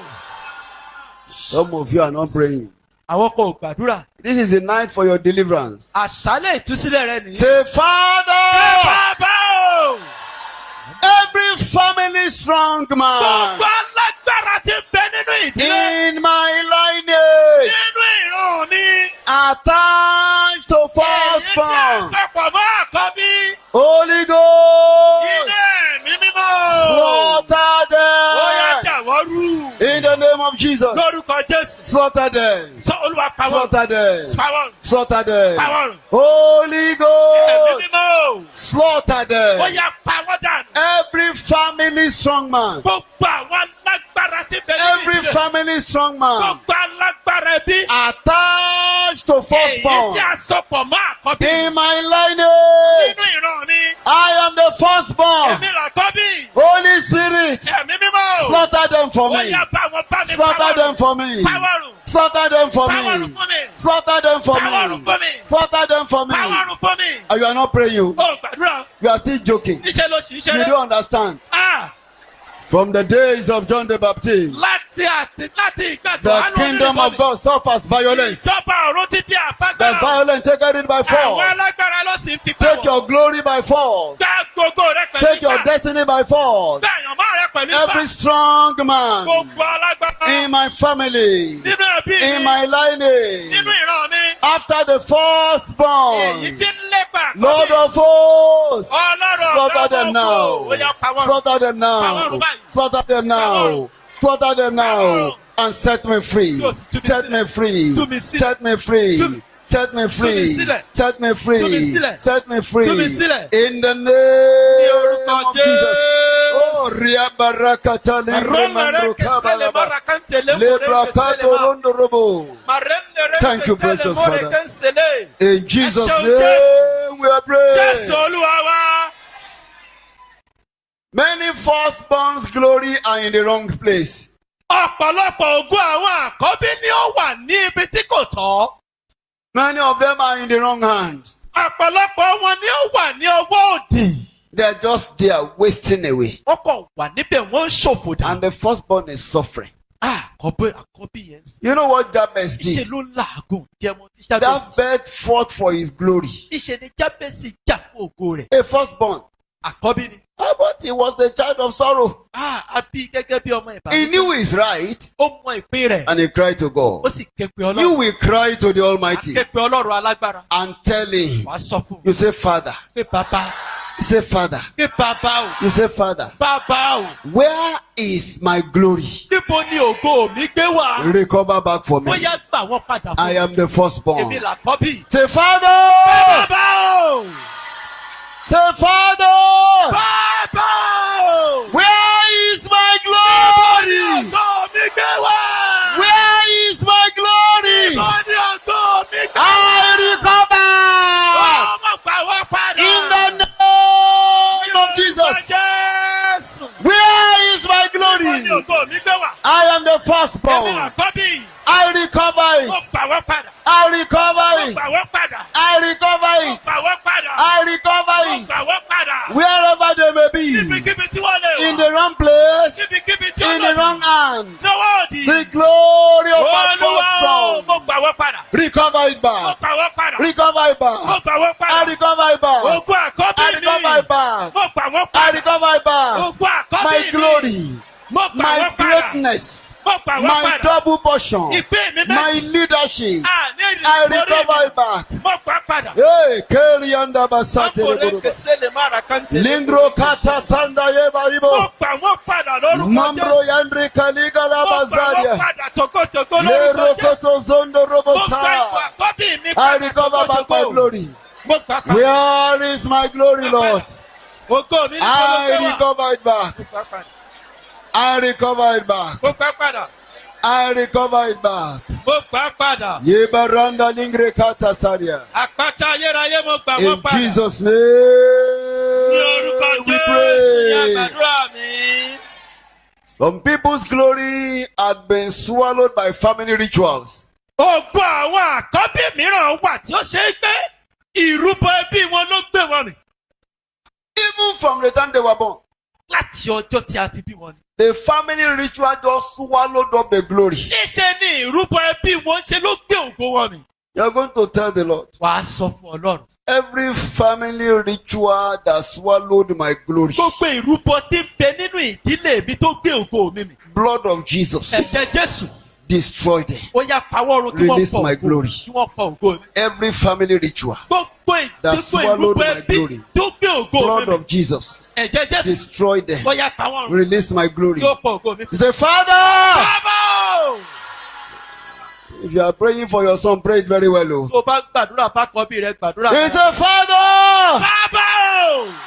every family ritual Gbogbo ìrúbọ ẹbí. that swallowed my Èyí tó gbé glory, ògo mi mì. blood of Jesus, Ẹ̀jẹ̀ Jésù. destroy them. Ọlọ́run. My glory, Ògo mi. come Gba out, ìtúsílẹ̀. come Gba out, ìtúsílẹ̀. Gba Come ìtúsílẹ̀. out. Gba ìtúsílẹ̀. in the name of Ní Jesus. orúkọ Jésù. Every family ritual, Gbogbo ìrúbọ ẹbí. every family ritual Gbogbo ìrúbọ ẹbí. that swallowed my Gbogbo glory, ògo mi mì. blood of Jesus, Ẹ̀jẹ̀ Jésù. destroy them. Ó yá pa wọ́n. My glory, Ògo mi o. come out, Jáde. come out, Jáde. come out, Jáde. come out, Jáde máa bọ̀ come lọ́dọ̀ mi. out, Jáde máa bọ̀ in the lọ́dọ̀ mi. name of Jesus. Lórúkọ Jésù. Pray, pray, pray, pray, pray, pray, pray. Túbọ̀ èṣù tó gba ògo mi lọ. Oh, Zori Kalinda Laba Sanderebo, Mambro Kari Angalingerebo Sari. Please pray with anger. Pray with anger. Olúwa o, gbàdúrà tìrúnú Don't tìrúnú. pray gently. Má gbàdúrà jẹ̀lẹ́kẹ́. You are supposed to be glorious. Ó yẹ kí o jẹ́ ológo. You are glorious. Ológo ló jẹ́. Don't allow the ritual to Má swallow jẹ́ your kí glory. àwọn ojúbọ èṣù ó gbà ògo. Recover it back. Gbà padà. You can get it back. Ó lè gbà padà. It's never too late. Kò tí ì pẹ́ jù. Every family ritual, Tí gbogbo ojúbọ ìrúbọ. family covenant Gbogbo àwọn that májèwé bí. swallowed my glory Tí ó ti gbé ògo mi mì. as a firstborn, Lórúkọ Jésù gẹ́gẹ́ bí blood àkọ́bí. of Jesus, Ẹ̀jẹ̀ Jésù. destroy them. Ó yá pa wọ́n. My glory, Ògo mi. oh yeah, come out, Jáde tẹ̀mí lọ́wọ́. come out, Jáde tẹ̀mí come lọ́wọ́. out, Jáde tẹ̀mí come lọ́wọ́. out, Jáde come tẹ̀mí lọ́wọ́. out, Jáde tẹ̀mí come lọ́wọ́. out, Jáde tẹ̀mí in lọ́wọ́. the name of Orúkọ Jesus. Jésù. Hey, Karinda Ògo Abasendrebo. mi o. Bori Kalingre Manda Níbikíbi Yababa. tí o gbé wà. Zokalinga Linda Lójúbọ Rakata. kójúbọ. Mandro Ó yá Kodobo. jáde. Lebrakata Sanderebo. Jáde. Lindro Koto Sondorobo Soria. Jáde. Mambrokata Ẹ̀jẹ̀ Jésù Yakalaba. ó yá máa pa ojúbọ Zepe náà. Yendelebo Roba. Ó yá máa pa wọ́rùn. Hey, come out my glory. Ògo mi jáde wá. Come out my glory. Ògo mi jáde tẹ̀mí Come lọ́wọ́. out my glory. Ògo mi jáde tẹ̀mí lọ́wọ́. Thank you, my Father. Ẹ ṣeun bàbá mi. Thank you, my Father. Ẹ ṣeun bàbá mi. In Jesus' name we Ní pray. orúkọ Jésù ní àgbàdúrà. I know you can do better.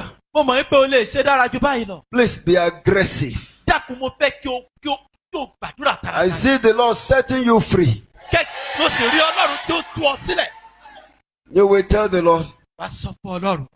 every curse Gbogbo ègún and negative anointing àti ìpàmì ríròyìn òdì. that turns first to last. Èyí tí ń sọ àkọ́bí di àbígbẹ̀yìn. Kayada Sito Roba Àpáta Kaligraba. ayérayé o. Every curse and negative anointing Gbogbo ègún àti ìpàmì ríròyìn òdì. that turns first to last. Èyí tí ń sọ àkọ́bí di àbígbẹ̀yìn. Struggling with my destiny. Èyí tí ń bá àyànmọ́ mi jàjàkadì. Lord of hosts, Ọlọ́run ọ̀gá ògo. destroy them with your Ó yẹ blood. pàwọ́ ọ̀run pẹ̀lú òdà rẹ̀. Every curse and negative anointing Gbogbo ègún àti àyànmọ́ òdì. that turns first to last. Tí ń sọ àkọ́bí di àbígbẹ̀yìn. Wrestling with my glory. Tí wọ́n bá àyànmọ́ mi jàjàkadì. Lord of hosts, Ọlọ́run ọmọ ogun. by the blood of Jesus, Pẹ̀lú ẹ̀jẹ̀ Jésù. destroy them. Pàwọ́ ọ̀run. Lift your voice and say, Kọ̀ọ̀rọ̀ Father. sókè pé bàbá o. Please be aggressive. Say, Father. Pé bàbá o. Every curse Gbogbo ègún. and negative anointing Àti ìpàmì ọ̀rọ̀ iná yóò. that turns first to Tí ń last. sọ àkọ́bí di àbígbẹ̀yìn. Wrestling with my glory. Àyànmọ́ mi jàjàkadì. Lord of hosts, Ọlọ́run ọ̀gá ògo. by the blood of Ọlọ́run Jesus, ọ̀gá ògo. destroy them. Pẹ̀lú ẹ̀jẹ̀ Jésù. Destroy them. Pàwọ́rùn. Destroy them. Pàwọ́rùn. Destroy them. Pàwọ́rùn. Destroy them. Pàwọ́rùn. In my life, Nínú ayé mi. I shall not become the Mi tail. ò ní jẹ́ mi ò ní sórí ibú. Oh, gbàdúrà dáadáa. You are not praying. You are not praying at all. Ha! Hey! Every curse, Gbogbo ègún. negative anointing Gbogbo ìpàmì òróró yóò dì. that turns number one to number Tí last. sọ ẹni àkọ́kọ́ di ẹni ìkẹyìn. Hey! Olúwa o. Struggling with my glory. Tí wọ́n bá àyànmọ́ mi jàjàkadì. Lord of hosts, Ọlọ́run ọgbọ́n. I am number one. Èmi náà ní àkọ́kọ́. Destroy them. Ó yá pàwọ́rùn. Destroy them. Pàwọ́rùn. Destroy them. Pàwọ́rùn. Destroy them. Pàwọ́rùn. Destroy them. Pàwọ́rùn. Destroy them. Pàwọ́rùn. In the Ní name of orúkọ Jesus. Jésù. My glory. Ògo mi. You will not struggle Ò ní làkàtà. under a curse Lábẹ́ ègún. or a negative anointing. Àtàbí abẹ́ ìpàdé My olóyè. glory Ògo mi. as firstborn. Gẹ́gẹ́ bí àkọ́bí. You will not struggle Ò ní làkàtà. under a curse Lábẹ́ ègún. or negative Àbí anointing. abẹ́ ìpàdé In the olóyè. name of Jesus. Ní orúkọ My Jésù. glory. Ògo mi. My glory. Ògo mi. You will not Ò struggle. ní làkàtà. You will not struggle Ò ní làágùn. under a curse Lábẹ́ ègún. and negative Tàbí anointing. ìpàdé The olóyè. glory of my Ògo firstborn. mi. You will not Gẹ́gẹ́ struggle bí àkọ́bí. under a Ò curse tún ní or làágùn mọ́. negative anointing. Lábẹ́ ìpàdé In olóyè. the name of Jesus. Lábẹ́ ègún mọ́. You are delivered. Lórúkọ Jésù. You are delivered. Àtúọ̀sílẹ̀. You are delivered. Àtúọ̀sílẹ̀. You are delivered. Àtúọ̀sílẹ̀. You are delivered. Àtúọ̀sílẹ̀. You are delivered. Àtúọ̀sílẹ̀. You are delivered. Àtúọ̀sílẹ̀. You are delivered. You are delivered. Àtúọ̀sílẹ̀. In the name of Jesus. Ní orúkọ Jésù. Orikata Briandre Makalingo Robo Sapriaba. Thank you, Father. Ẹ ṣeun Ọlọ́run. Hey. In Jesus' name we pray. Ní orúkọ Jésù ni a ti gbàdúrà.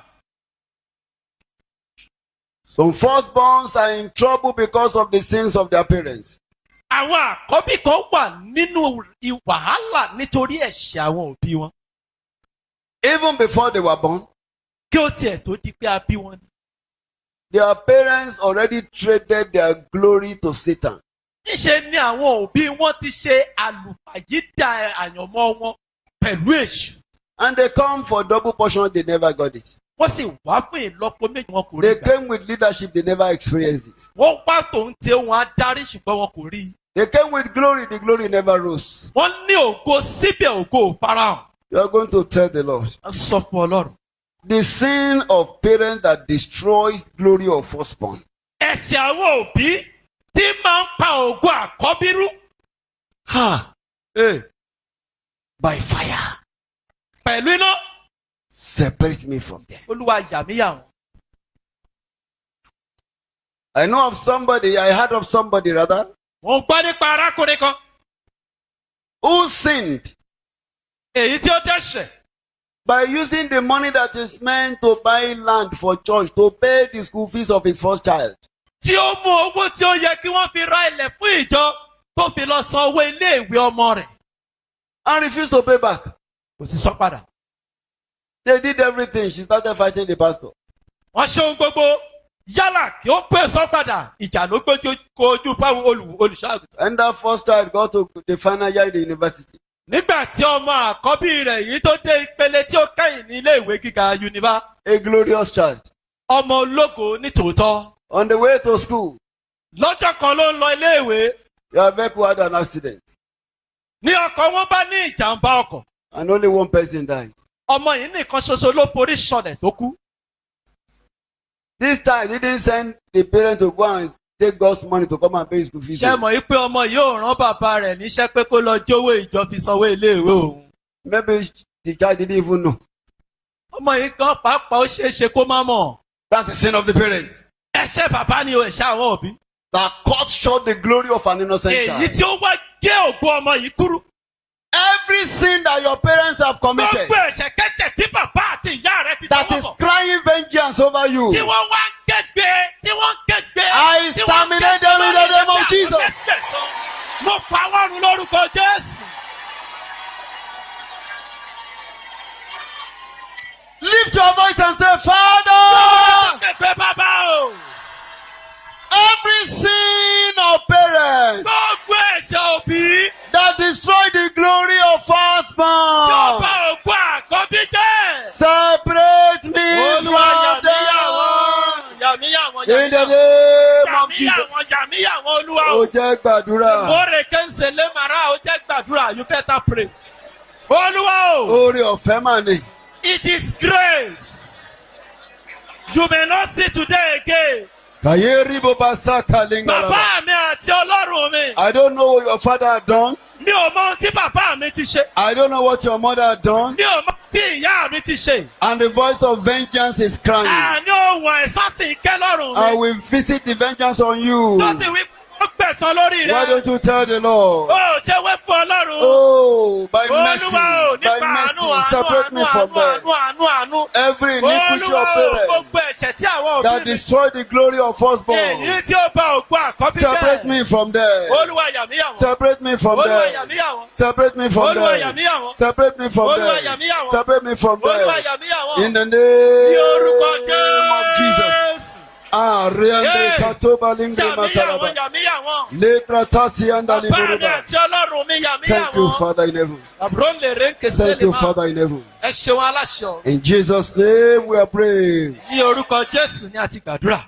3 more prayer points. Kókó àdúrà mẹ́ta ló kù. Abraham had 2 sons. Ábúráhámù ọmọ ọkùnrin méjì ló ní. Ishmael was the firstborn. Ìsmáílì ṣáà ni àkọ́bí. Isaac was the secondborn. Ísákì a sì máa jẹ́ ìbí ìkejì. But Isaac was the firstborn of Sarah. Ísákì òun ni àkọ́bí ti Sárà. And he was the one that inherited the glory. Òun gangan ni ó wá jogún ògo. I am sure Ishmael was not happy about that. Ó dá mi lójú pé inú Ísmáílì ò dùn sí. But he was not able to do anything about it. Wọ́n kò lè ṣe ohunkóhun àgbàdo inú ìgò ni. Sometimes you have children of the same parents. Nígbà mìíràn a máa ní àwọn ọmọ kan náà láti ìdílé One láti is òbí kan. angry at the glory of the other. Àwọn kan a sì máa bínú sí ògo ọmọ The kékeré. brothers of Joseph were angry at his glory. Àní àwọn arákùnrin Joseph wọ́n ṣàbínú sí ògo rẹ̀. but God defended their glory. ṣùgbọ́n Ọlọ́run sọ wọ́n di àgbàdo inú ìgò You will tell àpòmọ́jú the fún Lord. àjẹ́ fún wọn. The grace by which you defended the glory of Isaac, Àní pẹ̀lú orí ọ̀fẹ́ tí o fi jà fún ògo dídá Ísáàkì. and the anger of Ishmael could not cut it down. Tí ìbínú Ismaili ò lè mú mọ́lẹ̀. The grace with which you defended the glory of Joseph, Àní pẹ̀lú orí ọ̀fẹ́ tí o fi dáàbò bo ògo Jósẹ́fù. the angers of his brother could not cut it down. Tí ìbínú àwọn arákùnrin rẹ̀ ò lè dé mọ́lẹ̀. Defend my glory Olúwa dáàbò bo ògo mi. from every enemy of my glory. Kúrò lọ́wọ́ gbogbo àwọn ọ̀tá Are you ògo. ready to pray Tí now? o ṣetán láti gbà. Come on, lift your voice and say, Yóò rẹ Father. sókè pé bàbá. Say, Father, Bàbá o. defend my glory Jà fún ògo mi. against all the enemies of my glory. Lọ́wọ́ gbogbo àwọn ọ̀tá ògo.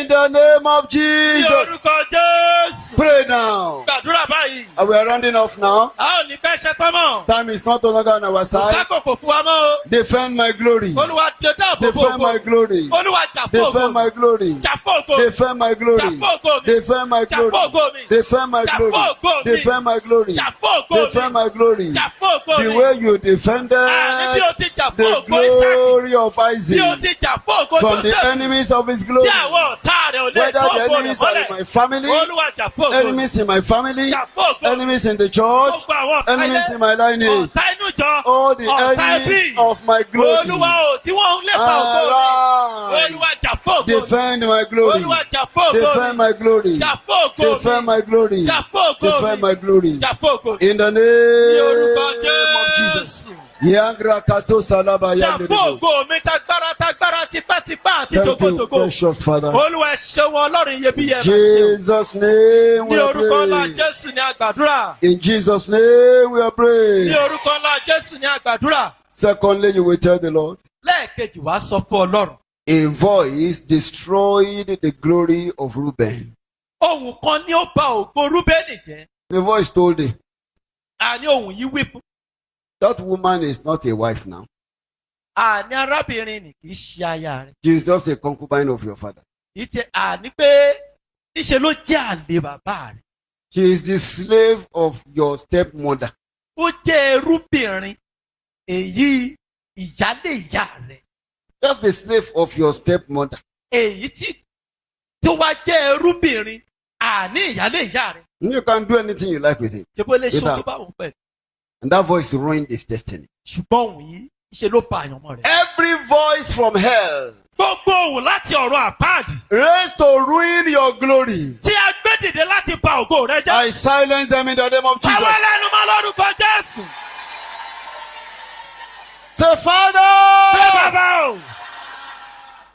my Father, Bàbá mi o! every voice from hell Gbogbo òun láti ọ̀run àpáàdì. raised to destroy my Èyí glory, tí a gbé dìde láti ba ògo mi jẹ́. silence Ó them yá pa wọ́n lẹ́nu mọ́. in the name of Ní Jesus. orúkọ Jésù pa wọ́n lẹ́nu mọ́. I thought you were going Lórúkọ to Jésù pray. pa wọ́n lẹ́nu mọ́.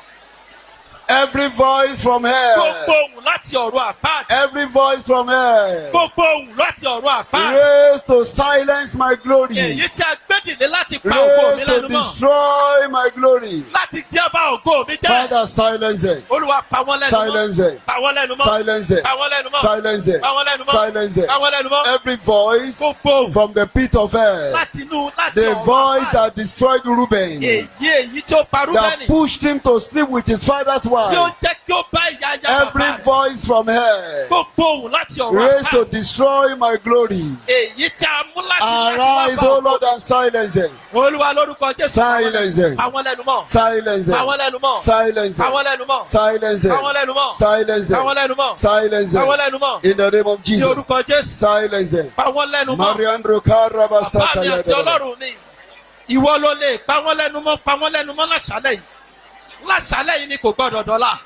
Olúwa pa wọ́n lẹ́nu mọ́. Mariandro Gbogbo Karada ohun Dinde. tí a ti gbé dìde láti ọ̀run àpáàdì. Lekata Sataya Barabu. Láti pa àyànmọ́ mi àti Lengo ògo Koto mi jẹ́. Sodorobo Saria. Olúwa pa wọ́n lẹ́nu mọ́. Thank you, Father in Ẹ heaven. ṣeun Ọlọ́run ìyanu.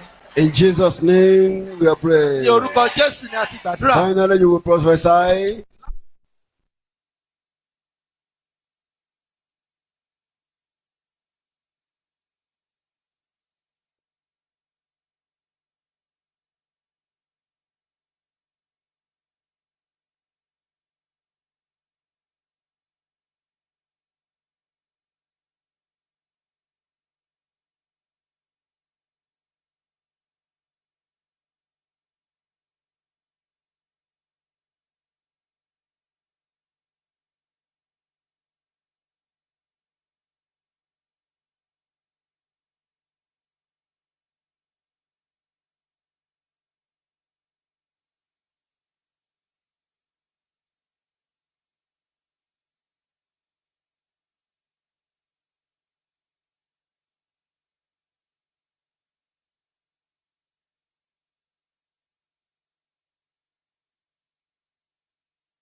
Help my glory, Lord.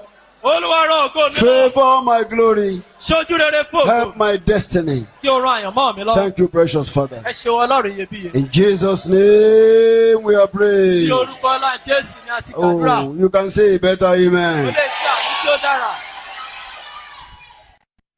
Thank you, Holy Spirit. Ẹ̀mí mímọ́ ẹ ṣé o. The angels of the Lord in the house. Áńgẹ́lì Ọlọ́run ti ń bẹ nínú gbọ̀ngàn. Angel of the Redeemed Christian Church of God. Áńgẹ́lì ìjọ ìràpadà. I command you now. Ó pa láṣẹ fún yín báyìí. As the Lord. In the Ní name orúkọ of Jesus. Jésù. Thank you, Father. Ẹ ṣeun Ọlọ́run. Thank you, Father. Ẹ ṣeun bàbá. Thank you, Father. Ẹ ṣeun bàbá. It is time for the strong men to fall. Àkókò tó fún alágbára ni láti ṣe. Rikatarindo rukalabazari. Agbára alágbára ni yóò gbọdọ̀ Lingro ṣubú. briandra karibazate. Àní alágbára ni yóò ṣubú. The axe is laid at the Àti root of the gbé tree. àáké sí ìtàkùn igi náà. The axe is laid at the root of the Àní tree. àti gbé àáké sí ìtàkùn. Every tree which God has not planted shall be Gbogbo igi uprooted. tí Ọlọ́run ò gbìn.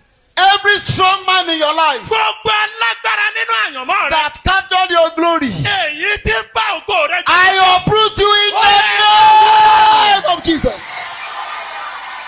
Lórúkọ Jésù. Fall! Ọ̀yà wọ́n dànù. Fall! Wọ́n dànù. Fall! Wọ́n dànù. In the name of Jesus. Lórúkọ Jésù. You are delivered. A tú ọ sílẹ̀. Kiandereba sakalaba. Bàbá mi àti Ọlọ́run. Mandro korolaba. Àpáta ayérayé o. Rindalaba sande yebobo. Ẹni tí ń túni sílẹ̀. Prokatayando lingaliba rindaba. Ẹni tí ń bẹ̀rẹ̀ tí Oh, ẹnikẹ́ni yeah, ò lè loose tú. them now. Ó yá tú wọn sílẹ̀. I said, lose them now. Tú wọn sílẹ̀. Lose them now. Tú wọn sílẹ̀. Lose them now. Tú wọn sílẹ̀. Lose them now. Tú wọn sílẹ̀. Lose them now. Tú wọn sílẹ̀. In the name of Jesus. Ní orúkọ Jésù. You are set at liberty. Àti tú ọ sílẹ̀. Your destiny is recovered and your glory is recovered. Àyànmọ́ rẹ̀ gba ìrúminira. It doesn't matter how great you are now. Kò ní fi ṣe bí ó ti lè hùn kí ó tóbi. You will be greater from now. Wàá tún di títóbi sí látòní lọ.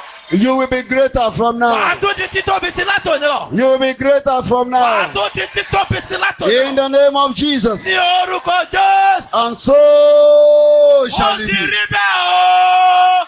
Every pronouncement of today over your Gbogbo destiny, àwíṣẹ́ tòní ti dàṣẹ́ mọ́ ọ lára. they can never be reversed Kò ní again. bí ìyípadà mọ́. They can never be reversed Kò ní again. yípadà mọ́. They can never be reversed Kò ní again. yípadà mọ́. You will not die untimely Kò death. ní kúkú òjijì. You will not die suddenly. Kò ní kúkú òjijì. You will not die untimely death. Kò ní kúkú àìtọ́jọ́. You will not die suddenly. Kò ní kúkú In the òjijì. name of the Father, Ní orúkọ ti and bàbá of the Son, àti ti ọmọ and of the Holy Ghost. àti ti ẹ̀mí mímọ́. Glory be to you, Lord. Ògo ni forúkọ mímọ́ yín. Glory be Ògo to ni you, Lord. forúkọ mímọ́ yín. Glory be to you, Lord. Ògo ni forúkọ mímọ́ yín. Glory be to you, Lord. Ògo ni forúkọ mímọ́ yín. Glory be to you, Lord. Ògo ni forúkọ mímọ́ yín. In Jesus' name we Ní pray. orúkọ Jésù ní àgbàdúrà. Come on, shout Kí hallelujah. hallelujah. Tell your neighbor, Sọ fún ẹni tí ń bẹ lẹ́gbẹ̀ẹ́. the shame of my enemies has come, Ojú àwọn ọ̀tá mi ti dé báyìí. and the season of my glory begins now. Àkókò ògo mi ti wá bẹ̀rẹ̀ báyìí. You are looking at your excellency. Ó wá ń wọ ọlọ́lá jù lọ báyìí o. I will be greater than you. Yóò tóbi jù ọ lọ. Say it, I will be greater than you. Sọ fún pé yóò tóbi jù ọ lọ. You will be great, oh, Lóòótọ́ ló máa dẹ́ni tí but tóbi I o. will be greater than you. Ṣùgbọ́n màá tóbi jù ọ lọ. If you believe it, say Tí o amen. bá gbàgbọ́ ké ṣé àmì. Every time we gather firstborn, they must give a special offering that is called restoration offering. Nígbàkigbà tí a bá ṣe àkójọpọ̀ àwọn àkọ́bí, a gbọ́dọ̀ fi ọrẹ kan sílẹ̀ tí à ń pè ní ọrẹ ìràpadà ti àkọ́bí. If you are not prepared for it, Tí o bá ti gbáradì fún, when you get back to your church, tó o bá ti padà lọ sí ìjọ rẹ, give it to your pastor. sọ fún mi fún olùṣọ́-àgùntàn rẹ. Tell him to send it here Sọ fún un pé kó fi ránṣẹ́ sólú ìyá àjọ. and write it at the back. Kó o wá kọ́ sẹ́yìn rẹ̀. Firstborn. Àkọ́bí. Anyone that receives that offering and didn't bring it here Ẹnikẹ́ni tí ó bá gba ọrẹ yìí tí ò mú wá sí ilé Ọlọ́run ní, will lose his own glory. ó ti di dandan kó pàdánù ògo tirẹ̀. But you will get your own glory. ìwọ gba ògo tirẹ̀. And those of you who have brought the offering, àwa tí a ti wá mú ọrẹ tiwa wá. just lift it up now. ṣàrọ̀ra nà sókè sí You will Ọlọ́run. dance forward ó wá jó wá síwájú. and drop it by yourself. ó fọwọ́ ara rẹ mú sílẹ̀. Ushers, can you give me about 4 baskets? àwa ẹ̀ṣọ́ ẹ dákun apẹ̀rẹ̀ ọrẹ mẹ́rin. About 4 baskets. apẹ̀rẹ̀ ọrẹ mẹ́rin àwọn ẹ̀ṣọ́ ẹ dákun ẹ̀jọ́. Whether you are a firstborn bóyá àkọ́bí ni ọ́. or you are representing a firstborn, àbí ṣe ló ń ṣaṣojú àkọ́bí. bring your restoration offering. ọrẹ ìràpadà rẹ mú máa bọ̀ báyìí. Every firstborn must be restored. o gbọ́dọ̀ ra àkọ́bí rẹ padà tó o bá dẹ̀ ṣe That ó kù sí ẹ lọ́wọ́. offering is not what is restored to your firstborn. iṣẹ́ ọrẹ yìí gan ni yóò dá àkọ́bí rẹ padà. It's just a covenant seal iṣẹ́ ló jẹ́ ọrẹ májẹ̀mú. that is compulsory. èyí tí ó ṣe pàtàkì tó sì ṣe kókó. And if you are here, you have not prepared for that offering, tó o bá sì wà níbí o ò tí ì gbáradì fọ́rẹ́ yìí. you can do it before next Sunday. o lè ṣe kí ó tó di ọjọ́ ìsinmi tó ń bọ̀ jó lódodo sí ara rẹ. This particular one is going somewhere special. èyí tí a ń ṣe yìí ó ń lọ síbì kan ni. It's not for building, no, kì í ṣe fún ilé kíkọ́. and it's not for food. kì í ṣe fún oúnjẹ. I will help you to send it to the right place. a ó ràn ọ́ lọ́wọ́ láti fi ránṣẹ́ sí ibi tó yẹ kó lọ. Choristers, are you ready? ẹ̀yin akọrin Oh, yeah, sing like a firstborn. ó yẹ ẹ̀kọ́ gẹ́gẹ́ bí àkọ́bí. Hallelujah. Amen. Hallelujah. This kind God, oh, I never see your type, oh. This kind God, oh, blessed be your holy name.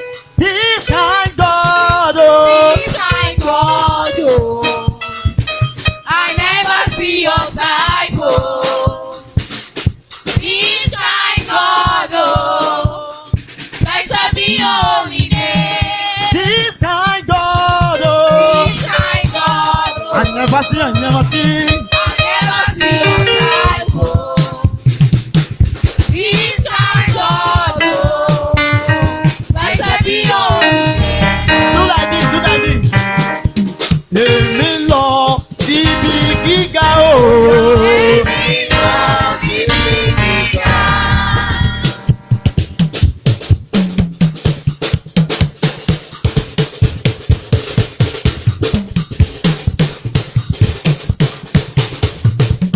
Èmi lọ síbi gíga o. Èmi lọ síbi gíga. Ṣé ìwọ lọ síbi gíga? Èmi lọ síbi gíga. Èso ò lè dí mi lọ́nà o. Èmi lọ síbi gíga. Àjà ò lè dí mi lọ́nà. Èmi lọ síbi gíga. Èmi lọ Èmi lọ síbi gíga.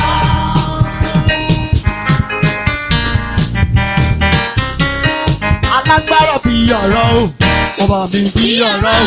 Alágbára Bí ọ̀rọ̀, ayérayé o. bí ọ̀rọ̀, Owó ọ̀kẹ́mẹ́. bí ọ̀rọ̀, Èmi ìjà. bí ọ̀rọ̀, Alágbára. bí ọ̀rọ̀, Alágbára. bí ọ̀rọ̀, Alágbára. bí ọ̀rọ̀, Bí ọ̀rọ̀ o. bí ọ̀rọ̀, Tó dára o. bí ọ̀rọ̀, Tó dára lọ. bí ọ̀rọ̀, Ayérayé o. bí ọ̀rọ̀, Alágbára o. Bí ọ̀rọ̀. Alágbára. Bí ọ̀rọ̀. Mímọ́ mímọ́ o. bí ọ̀rọ̀, Olùràpadà. bí ọ̀rọ̀, Olùràpadà. bí ọ̀rọ̀, Olùgbà ògo padà. Bí ọ̀rọ̀. Olùgbà ògo padà. bí ọ̀rọ̀, Alágbára. bí ọ̀rọ̀, Ayérayé o. bí ọ̀rọ̀, Mímọ́ mímọ́ o. bí ọ̀rọ̀, Ògùn ọ̀rá jìgì. bí ọ̀rọ̀, Ẹrù ògùnù. bí ọ̀rọ̀, Ọyá pariwo.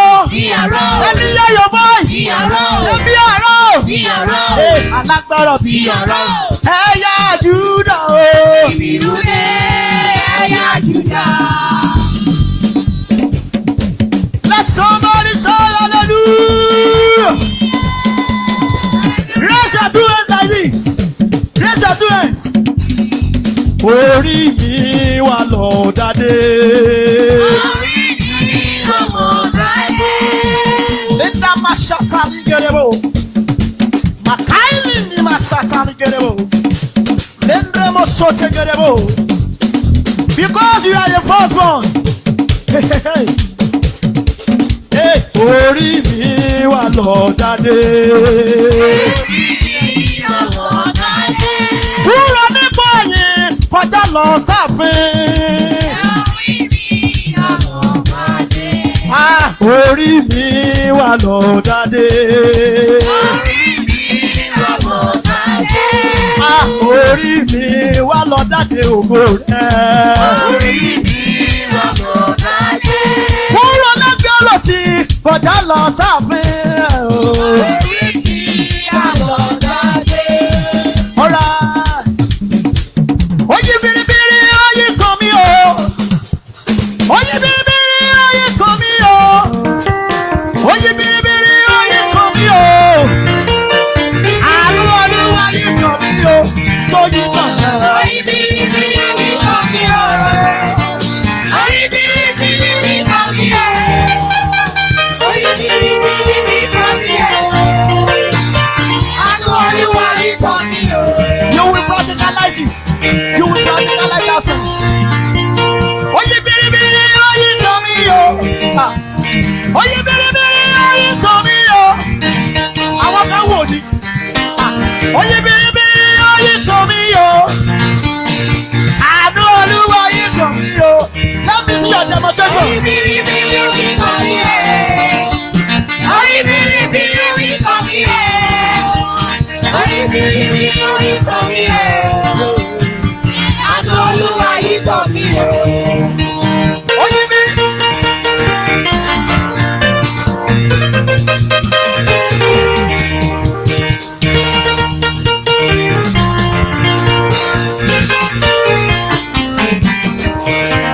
Oyin biribiri oyin kàyé mi. Oyin biribiri oyin kàyé mi. Oyin biribiri oyin kàn mí o. Àánú Olúwa yìí kàn mí o. Tóyí náà Orí yẹn. bìrìbìrì kan mi o. Orí bìrìbìrì kan mi o. Orí bìrìbìrì kan mi o. Àánú Olúwa yìí kan mi o. Àánú Olúwa yìí kàn mí o. Olúwa yìí kan mi o. Àánú Olúwa yìí kàn mí o. Olúwa yìí kan mi o. Àánú Olúwa yìí kàn mí o. Olúwa yìí kan mi o. Àánú Olúwa yìí kàn mí o. Olúwa yìí kan mi o. Àánú Olúwa yìí kàn mí o. Olúwa yìí kan mi o.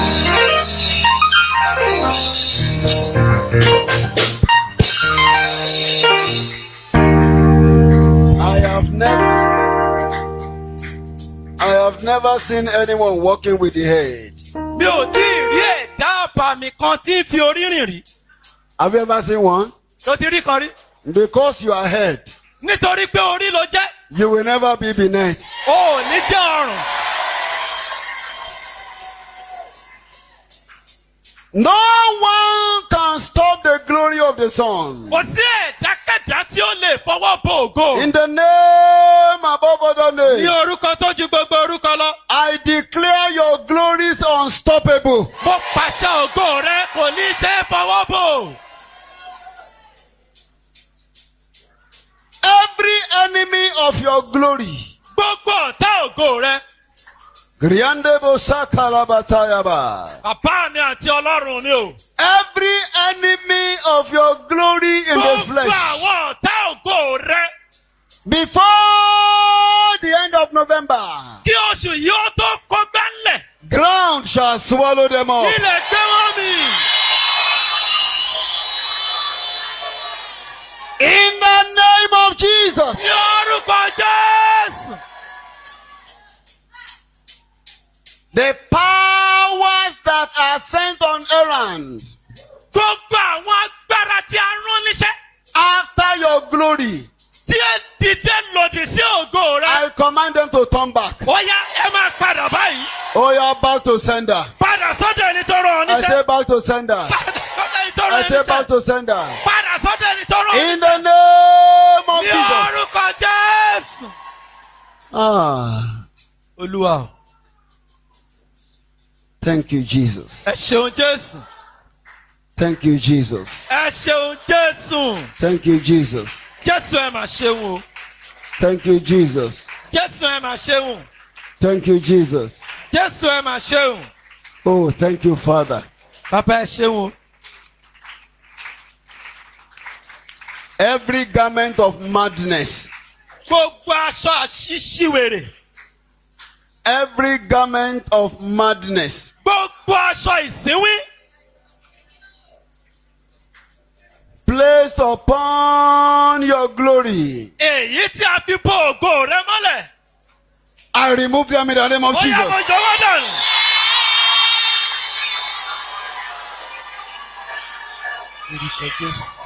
Oh, yeah, off in the name of Jesus. Já dànù lórúkọ Jésù.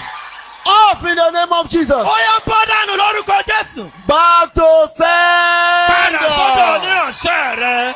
Back to Padà sọ́dọ̀ sender. oníránṣẹ́ rẹ. In the name Ní of Jesus. orúkọ Jésù. I saw somebody in the company of a mad woman. Orí arábìnrin kan láàárín àwọn obìnrin tí ó ya wèrè. And they are playing together. Wọ́n jọ ń ṣeré wọ́n ń ta You don't tẹ̀tẹ̀. belong there. That's not where your glory belongs. Ibẹ̀ gan kọ́ lógo rẹ gbé wá o. I Ibẹ̀ gan decree kọ́ lọ́lọ́run dá in the ògo rẹ. name of Jesus, Lórúkọ Jésù mo pálàṣẹ. every glory in the wrong location. Gbogbo ògo tí ń bẹ ní ibi Oh yeah, ìgbò. recover back to where you Ó yá belong. gbà padà. I say recover back to where you belong. Ó yá padà síbi tó yẹ kó wà. In the name of Jesus. Ní orúkọ Jésù. Your fellowship with madness is terminated. Ìbáṣepọ̀ rẹ pẹ̀lú ìsínwín òpin débà lónìí. Thank you, Jesus. Thank you, Jesus. Jésù ẹ ṣeun. Place your hand upon your head. Ó yá gbé ọwọ́ rẹ lé orí rẹ. I decree the name above other names. Mo pálàṣẹ lórúkọ tó ju gbogbo orúkọ lọ. Oh, ni sinwin. You will not be mad. Oh, ni yawere. You will not be mad. Ah. Ògo yóò ní di ògo asínwín. Your glory will not be glory of madness. Ògo yóò ní di ògo wèrè. Your glory will not turn to the glory of madness. Rikatarin roboro kalabazaria. Àpáta ayérayé o. Every arrow Gbogbo ọ̀pá. on errand Èyí tí a rán níṣẹ́ to crash your glory. láti dá ògo rẹ dùbúlẹ̀. Oh yeah, catch fire now. Ó yá gbiná jẹ. I say catch fire now. Gba iná jẹ.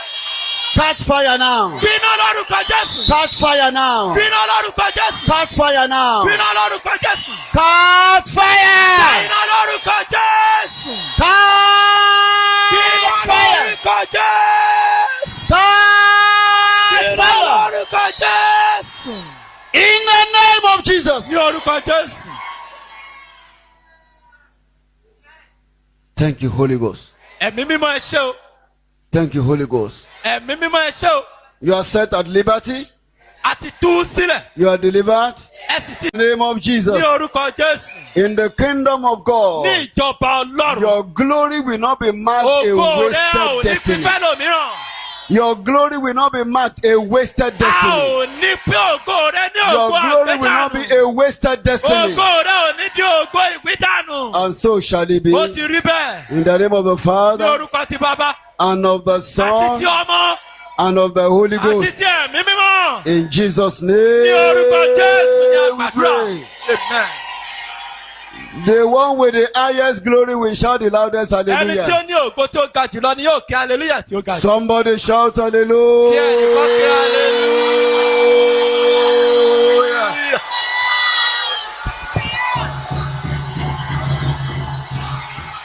Kí ẹnìkan kí hallelujah. Kí ẹnìkan kí hallelujah.